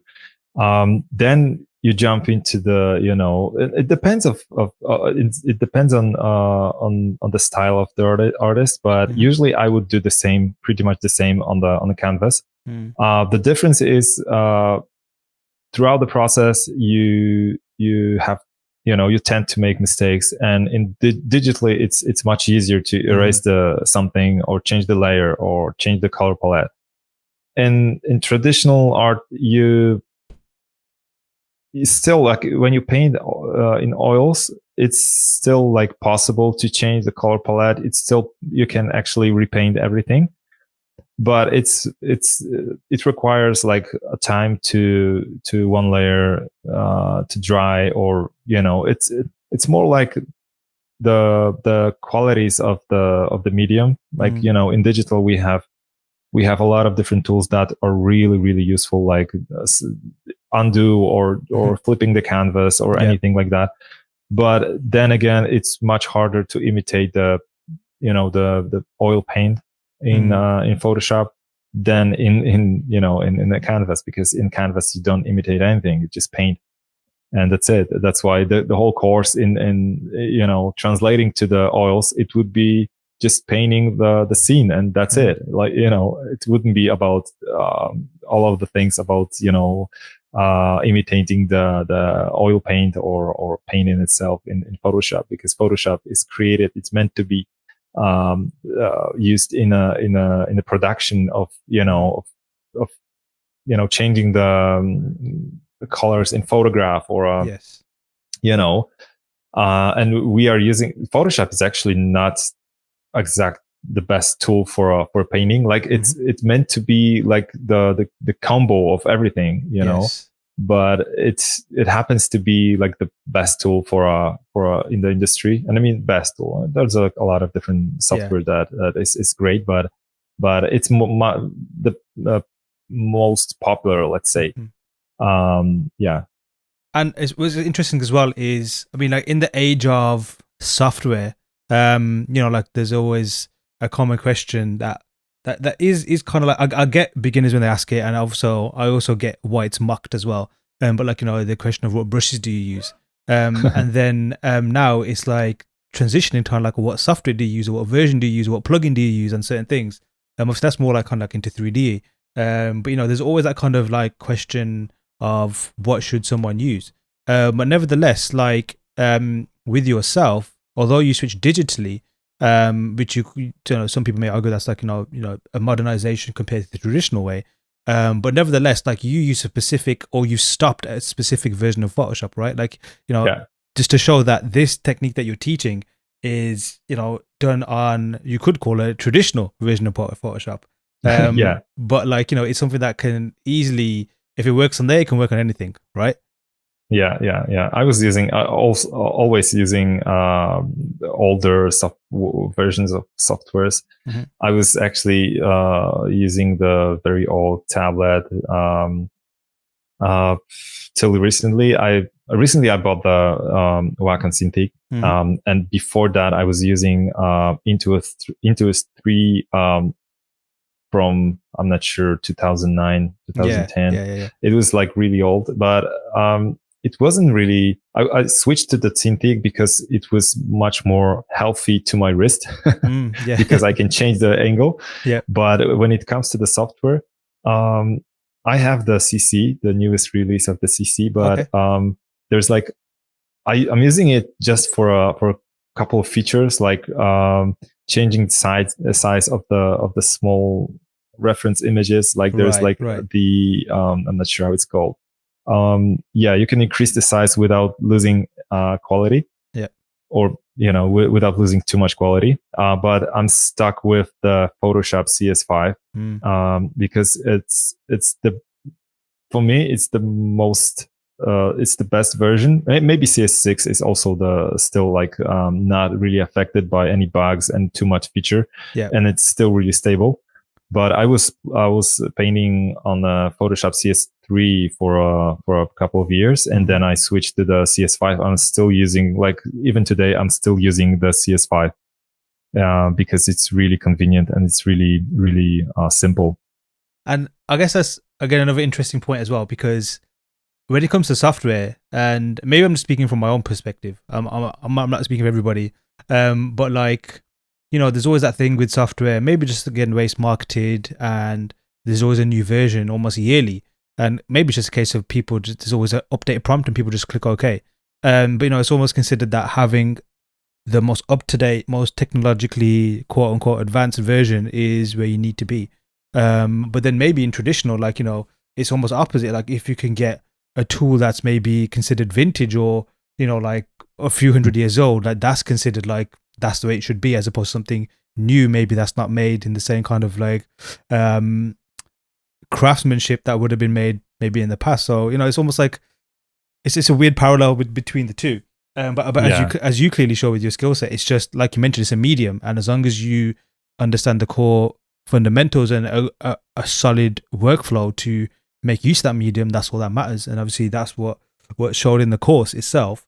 And one thing I like, I mean, like with earlier in the course, obviously there's a sketching phase, but also the planning phase where you plan your painting, and obviously that's what we mentioned before, where you talk about take your walk, listen to some music, get yourself in that kind of that mindset. And that kind of made me think about, like elite athletes, like, let's say the final of the 100 meters in the Olympics, or, like football or whatever else, like you never hear, or it's frowned upon when you hear of athletes partying before the night of a big game, or, like poor preparation, poor sleep, poor diet. It's always, like clean that up as much as possible to ensure that you're there ready for that kind of like main event. And obviously I know with sports, it's a much shorter time frame, almost like in the blink of an eye versus making a painting. But it just seemed completely logical that that's how you should and would approach a painting. Yeah, exactly. I mean, I realized that a couple of years ago.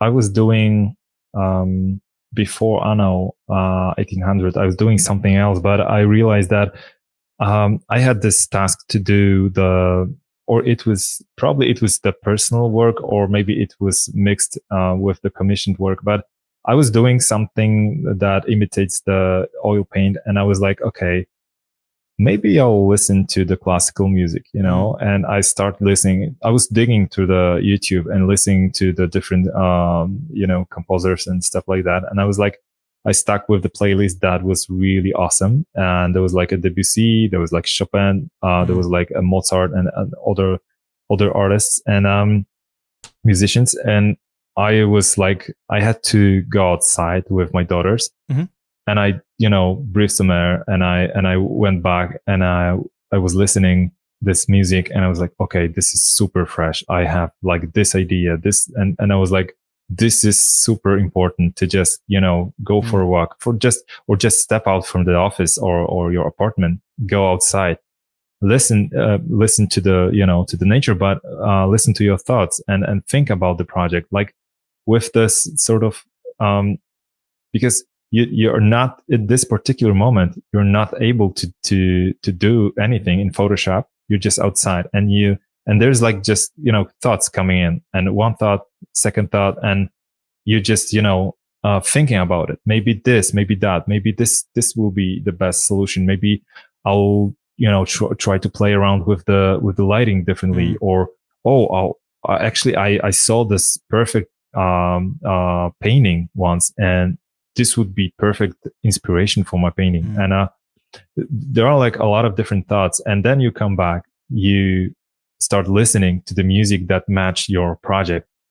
Either it's fantasy, you put the fantasy soundtrack, maybe sci-fi, you put some sci-fi soundtrack, or maybe it's classical stuff. Then you listen. It's not like it's your choice, obviously, but listen to your favorite music to put yourself in that vibe that is really that go along with your with the style of the painting, or the boost your creativity, and the rest combining with inspirational music. For me, it's funny because most people listening to newest releases of pop music or anything, like they know the hits, and I like they're asking me sometimes, what do you listen mostly? I was like, okay, I'm listening to Mozart. I'm listening to the the Skyrim soundtrack, or the Lord of the Rings, or anything. And I was like, okay, or listening to audiobooks, and I was like, yeah, that's my thing. I know I'm different, because most of the people don't work creative. Yeah. I'm not trying to to talk less about their job, but it's totally different when you work, when you do creative work. You have to put yourself in the vibe, as similar, like you mentioned with the athletes. You have to be focused, and to do that, you have to clear your mind. You have to put yourself in that particular vibe, and then there are like the best results. Mm. And I think one good point about, I mean, not specifically for those kind of genres, but you do find it common in classical music and even soundtracks, because they're structured in a much different way to pop music, which is like meant to get attention, meant to, I guess, kind of like, it's meant to get a different vibe and you get a different reaction out of you. Whereas because classical music and scores and all that kind of stuff in general, instrumental music in general, because it's more long form, like your brain is not thinking about a high beats per minute, and it's not thinking about patterns, because the patterns are different in classical music versus say pop music, which is more rhythmic, more structured. So then you kind of go into that kind of, like you mentioned, the focus or a zone, or you kind of like it just, I can clearly see why it will. Firstly, if whoever doesn't listen to it, just give it a chance, because it's awesome. There's so much like richness to that type of music, and it will definitely make you appreciate different kinds of music better as well. But even like as a as a professional, it just gets you in that mindset. And you mentioned audiobooks as well. Again, something else that's long form. I mean, they're like 20-30 hours a pop, right? So you're not going to be able to, the odds are you're going to finish your painting before you finish that particular thing, the audio book. So it's just logical to even go down that route. And one cool thing as well about the planning side of things, like you talk about references in the course, and like the way I tend to look at references is I just want something for my particular kind of concepts, is just like a jumping off point, something where I can kind of latch onto, and then like massage it the way I want to use it for my particular piece. Yet one thing I took away from this, which I'm definitely going to use going forward in either specific projects or try and fuse it with my workflow going forward, is like I really like the almost like the forensic approach you take to specific references. Like you still do the same, you have like certain references, and obviously people who watch the course will be able to see this in a better way than I'm explaining it. But just to like, again, like get a jumping off point, get a feel, get a mood. But then, like you mentioned about in the course, where like umbrellas specifically, and weather, and then obviously like you take specific references almost in a forensic way and say, okay, you need to have a look at this as well, because this is how this reacts to this. And I really enjoyed that. I really enjoyed that just for looking at that kind of level of analysis, and just like as a civilian, and then also in another angle as an artist. So I mean, like, has that always been the case for you? Like, is that how you always process references, or did that kind of change when you're making the course? Like you mentioned, that did you specifically add that in more like as an educator? Yeah, no, that's my usual process. I mean, I'm looking for different references. And not just in terms of like references about some mechanical stuff, or it's more like sometimes it's more like abstract thing, like you mentioned, like you're looking at the weather references about the reflection, or even mood. Like sometimes it's just you have references for a color palette, and for weather, for you could have like probably like thousands of references for each element for your painting, and as much as much references as you can get is the best way to paint, because unless you're really good at some field that you don't use references.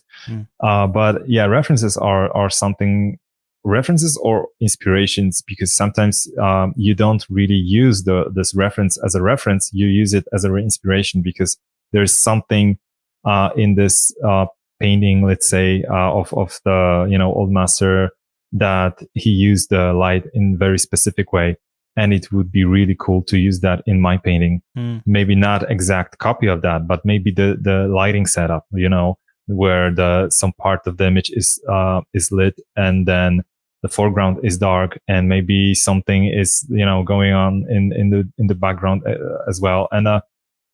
And this is something that is really as probably as important as the references, like the inspiration. So that's my usual process. I usually like take a lot of different references. Sometimes it's just about, the composition. Sometimes it's just about color palette. But again, I'm thinking like I'm still using too less, of references. I should use more. I mean, is that just more like as you just dive deep into just your craft, and it's just a case of like wanting to, I guess, get as much knowledge as possible? Is that probably where that comes from? I mean, it depends on the painting you're creating. Actually, right. I'm thinking right now. I'm thinking about something bigger. Like whenever I create something for myself, it's either the study that I'm actually focusing on one thing. I get the one photo and I'm trying to either copy that or paint using it as an inspiration. But when you create something bigger and it's from your imagination, I'm not talking about repainting something, because it's also really. Maybe it's not killing your creativity, but sometimes when you do the photo bash, and you just repaint everything or paint over, or just paint over the whole scene, like the scene that you see on the photo, and then you add some elements. It's better to just create something for yourself, like create a sketch from the scratch. At the beginning, it seems like it's not the best solution, because it's easier and probably much more efficient when it comes to time and the progress and stuff, process and stuff. It's much easier to create something using photos. And I'm not saying it's bad, but long term, it's better for you, for your progress, to create a lot of different sketches, different ideas, and create at least create the whole composition by yourself, and then use the photos as a photo bash to cover your idea. It's and then using references, because it's really hard when you create something from the scratch, when you create the illustration totally from the scratch, like and it's the scene that it's really hard to find the reference. That's why I'm usually struggling to find the references for fantasy scenes, because usually fantasy scenes are set in a in a really weird world, where the lights are purple, or there's a graveyard that goes like 100 meters high, and it's really hard to find something that match the idea of this painting. That's why you have to find an inspiration. You have to find the references that are really a little bit an abstract, because sometimes, especially when it comes to the fantasy or sci-fi stuff, you have to come up with your idea completely. Like you won't find any references that match entirely this description. It's opposite when you create something. For instance, the Anno 1800 pieces were based on the on the exact locations, on the exact people, exact paintings. And I was like you mentioned with the umbrella, I was like, okay, the umbrella from today and from back then was a little bit different, or even the shape of umbrella, the way of reflecting light is really hard to paint from the imagination. So you have to have the reference. That's why, but it's much easier. But when you create something like a piece for a promotional image, and you have the concept arts as a references, or 3D models to based on, when you create the promotional, let's say that it's a science fiction illustration, you actually have the materials from other artists, but it's not. It's just a design.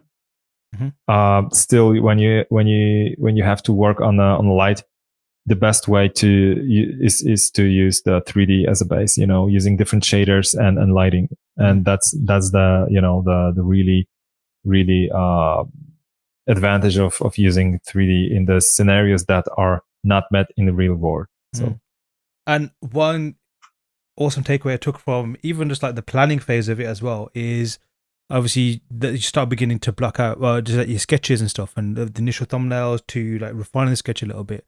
And one cool thing I mentioned that I took away from the course as well is whilst you're sketching, so this is like still when it's very, very loose, is that you, and you mentioned this in the course, where you're already thinking about, like you while sketching, still in just like, basic black and white, not even any value yet. You were still, as you were detailing the composition and figuring things out, like you were thinking, like you could almost hear, well, you not almost, you were exactly hearing the thought process of you are already planning and thinking out loud with lighting, with like the background, the how the lighting is going to affect the narrative of the piece, and all these awesome things as well. Whereas, like sometimes, and I've been guilty of this as well, where those kind of things you start trying to place in after the fact once you got a sketch, but yet you were already thinking about that whilst formulating the sketch as well. So that was something that I found very powerful on that. Yeah. I mean, it's most of the time I'm probably entirely in my career I was creating pieces like that, because when you create the sketch and when you look at it, you can. It's something like when you hear an audiobook or when you read the book, you imagine the scenes in your head, and you imagine the scene. You can imagine, the place, people, the faces, the lighting, the weather, and similar thing is with the sketches. So when you pick the sketch, and there's like a moment in my head when I think about different scenarios. Either it's cloudy, cloudy, rainy day, or maybe it's sunset, maybe it's like a dusk, or with the more purple tones, or you try to get this idea in your head, this full image, or at least the color thumbnail, weather situation, lighting situation. And once you get that in your head, it's much easier to create that. Much easier to put the very first colors. But I think when you paint, it's a common thing. Like people, I think it's a common thing, right? I mean, people like imagine things in their head. For sure.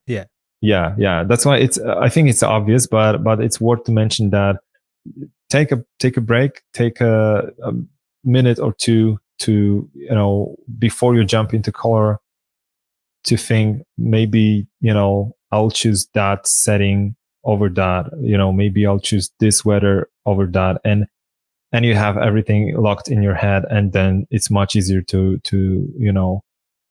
go further. And then later on in the lessons, obviously that then we started diving into the fundamental aspects, things about obviously how to refine the painting and like dealing with the painting. So I guess when I was mentioning earlier about finding like traditional esque paintings more intimidating, is because like especially the more famous ones, and I'm not generalizing here, but there tend to be a lot of elements, a lot of like they're very epic in feel and how some of them can be. So then handling all these elements and what have you, it can be quite, especially painting it. Obviously in 3D, it doesn't feel as intimidating because obviously you have a lot of influence over where aspects can be, and obviously perspective is taken care of for you and all that kind of stuff.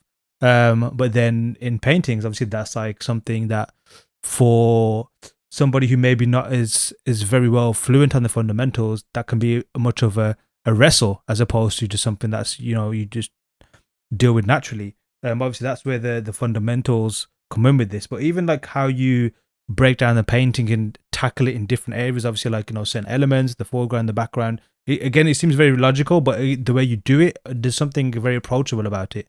But with the fundamentals as well, is you kind of like teach it in the very painting that you make itself, as opposed to like a separate demo almost. So I mean, like the fundamentals for you that you mentioned earlier, that was something that you picked up very early on. But was that something that like how was that teaching that the fundamental side of things, because although fundamentals are basic, that they're easily understandable, yet there's still something that's a challenge for many artists. So what was your mindset when it came to breaking that down and teaching it to students? I was always referred to the old masters painting when I was like, even when I was learning stuff, I was always trying to find the solutions that were picked by this particular artist. And whenever you paint something, like let's say it's a a seascape or cityscape, like where you have a street, you find the particular painting and you take from it like as much as you can, because usually we learn to make some shortcuts in our minds. Like if I would ask anyone who don't paint to paint a sun, they would go with the circle and the lines around it. It's because there's like a shortcut in our mind how it looks, but everyone know exactly that it doesn't look that way. Yes. But we don't have this reference in our mind how to put it differently. And the same goes with the students at the beginnings. They don't have this library of references of objects in their minds, and they struggle. But it's much easier to just put the reference aside and aside of the painting, and then just look at the solutions of this artist and try to translate it to your painting. And the same thing goes with the teaching. I'm trying to like refer to the old masters as much, because we tend to forget about those little elements in this world, because we, as you said, it's much easier to place it in 3D, and it's much more efficient because client don't care about how you actually do it. It's easier to place it in everything in 3D, add some light and things like that, but we don't create this library in our head how to create it. Like, okay, so if I put the new boat on this river and the lighting is actually coming from the back of this boat, this will cast the light. This creates this aerial perspective, because sun is actually hitting the water particles in the air, and we have this sort of like a bluish tone, bluish mist around the objects far away. And then once we study that, once we look at the source file as a painting from the old masters, and we see how they managed to do that, and you can compare it with the original photo of some landscape, but it's really hard to treat it as a proper artistic reference, because our cameras are taking photos right now in HDR mode, and it's the best way to paint is to see that on the in real life, but it's hard when you create it like some made up scene. That's why I refer to the old masters painting, because they use some artistic language to create that, and you can use that. You can actually try to replicate that or learn the shortcut, and you kind of like create the library in your head. So whenever you have this similar scenario, similar scene, you will use that, because once you painted that and actually this is the best solution right now. And the same thing goes with the different elements, characters, boats, how the surface of water reacts with the light in the particular time of the day. We have to create this visual library. And then it's much easier. We are richer when it comes to the experience and knowledge, and that's quite important. Well said.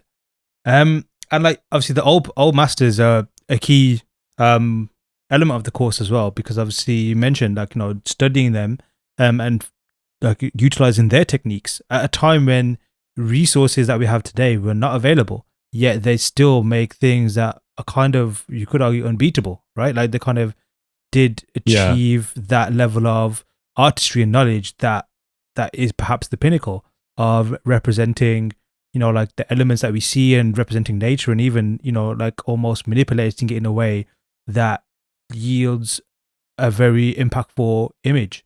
I mean, like, and it's also interesting, like maybe it's getting a bit philosophical in this sense, but like looking at the past to make things for the future.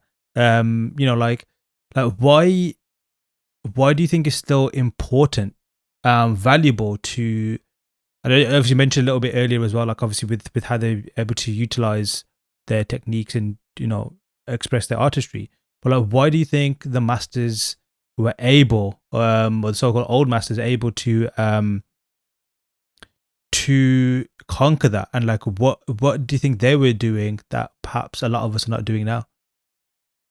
I mean, back then, usually people were focused on one thing. Most of the old masters that I know were painting, and they were like focusing entirely on painting.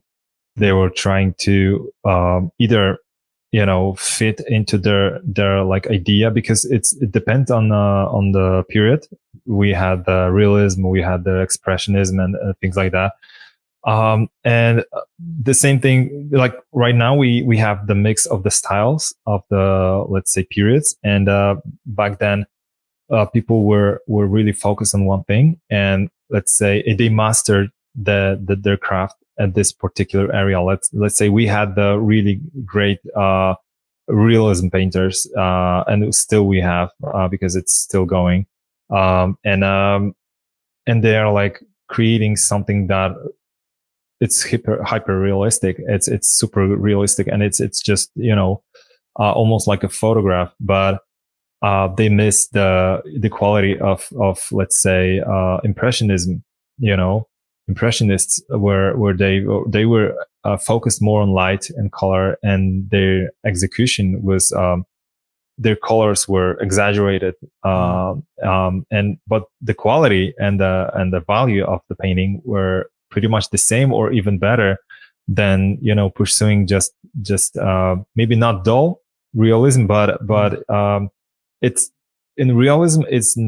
There's we tend to appreciate art because of its abstract way of showing things, like or exaggeration. Let's say sometimes when you take a photograph of sunset, it's not the same when the painter will paint it with more vibrant colors, with more variety of colors, where clouds are on the photograph are gray, let's say, or maybe a little bit orangey. And when the painter paints that, it's more like purple, there is some blue, there is like different color variations.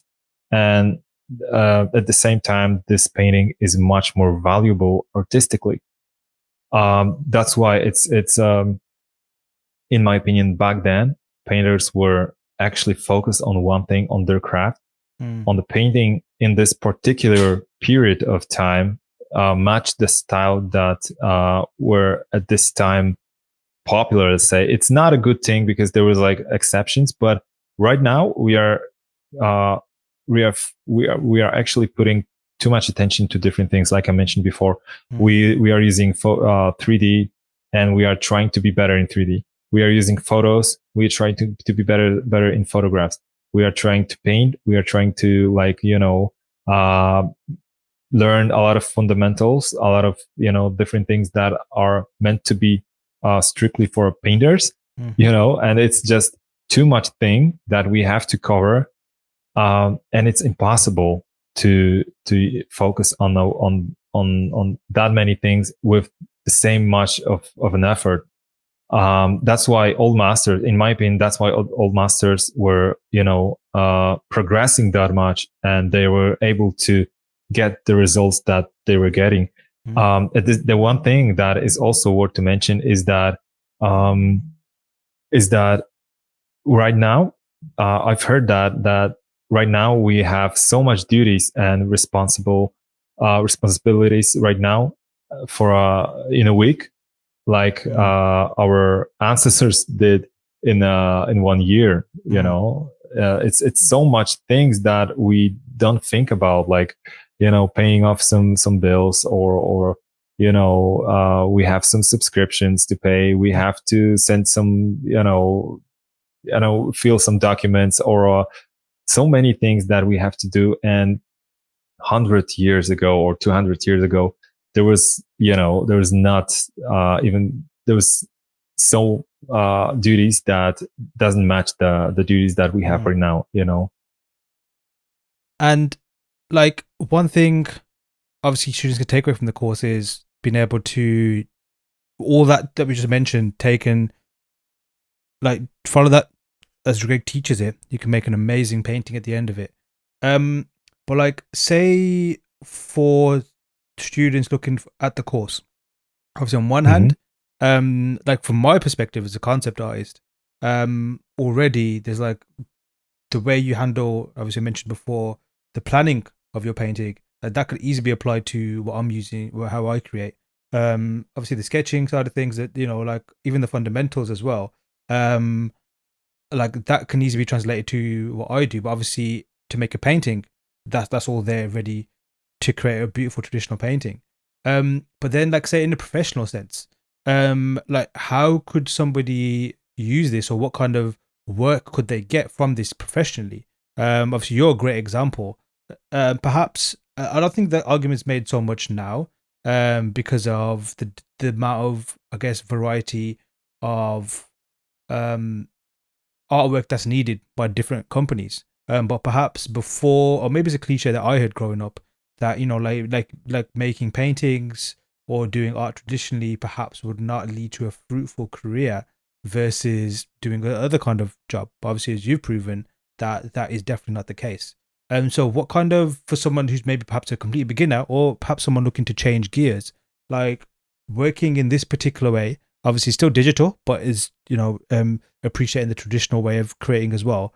Like what kind of work potentially could be available to somebody out there, or even like not just necessarily work, 'cause like you mentioned before, there are other ways to make money now as well. But like what potentially, with the hat of a a professional, as someone who's looking to maybe just as a career, like what kind of avenues could people take from this course and travel towards? I like to bring to this sort of like way of working to my process of working with the clients as a step back. Like I like to step back from a work I'm doing for a client, and try to compare it with the process of what I showed actually on the tutorial, on the course. Like, let's say you're painting something for a client and you stuck with something, and then you step back, you compare it, like the process, the maybe lighting, value check, because we tend to forget about those things when you create to the client, because the most important thing is the feedback and the deadline. So we try to match the feedback as much as possible, and we try to deliver the work as detailed, as finished as possible to the deadline. But in my opinion, when it comes to the course, it's really good way to just step back or write down some notes and then apply to the client. Not exactly like I'm doing it on the course, but as a step back. Like we step back from the work, and we look at the things that I was talking about, like the value, light, and color. Yeah.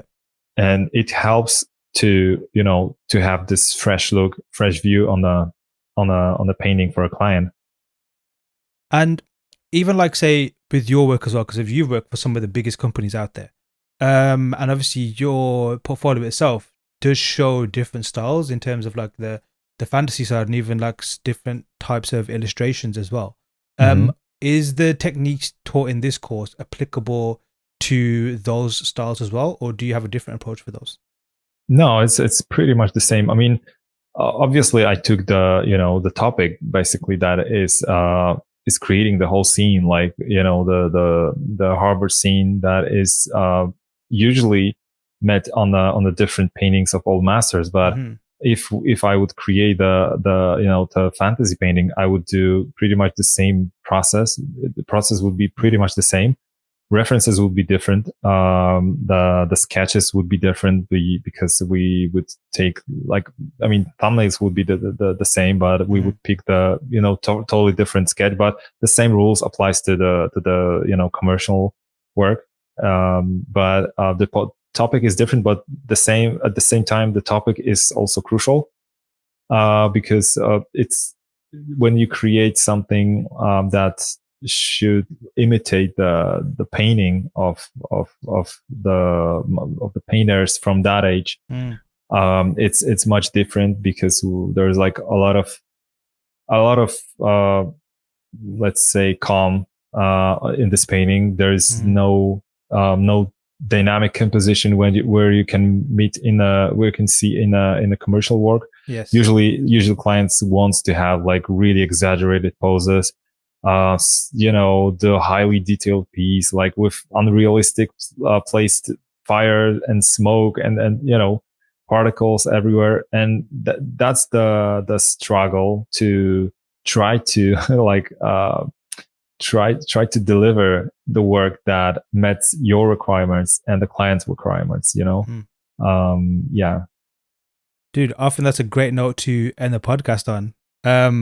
But like, just from me, I just can't wait to see the type of work that people would create from this. Because as always, always see is like, there's like always different interpretations from just like teachings itself. But then obviously, as you'd agree with art, there's always different like expressions from that as well. So I just can't wait to see what people me too would take from the course and create. But just from yourself, any final words to the listeners, just on either just on their journeys in general or just specifically from the course? Anything you'd like to end on? The one thing that is quite important, and it affects me, other professionals and the beginners, is just to pursue your idea whenever in every step of the career that you are in. Try to not force yourself too much. Try to go for your initial idea of your career, let's say. Because we tend to lost ourselves into this sort of like a rat race when we have better clients, more work, better paid commissions. Let's keep remembering about the basics, about the fundamentals, about the initial forces that drives us to the point where we are at, currently. So let's remember about the balance, and let's remember about the enjoying painting without forcing ourselves to do what we don't want to entirely do. Well said, Greg. Thanks for joining me. That was a great conversation. Yeah, thanks for the talk. A huge thanks to Greg for joining me, and also for sharing his thoughts and experiences. Learn from Greg by signing up for his LearnSquared course, Paint Like the Masters, where you learn how to paint using traditional workflows with a powerful digital canvas. Head on over to learnsquared.com and sign up today. And of course, if you're loving the podcast so far, please subscribe to our channel, where you'll also find not only other episodes of the podcast, but also amazing content such as free tutorials, student reviews, course reveals, and more. Till next time.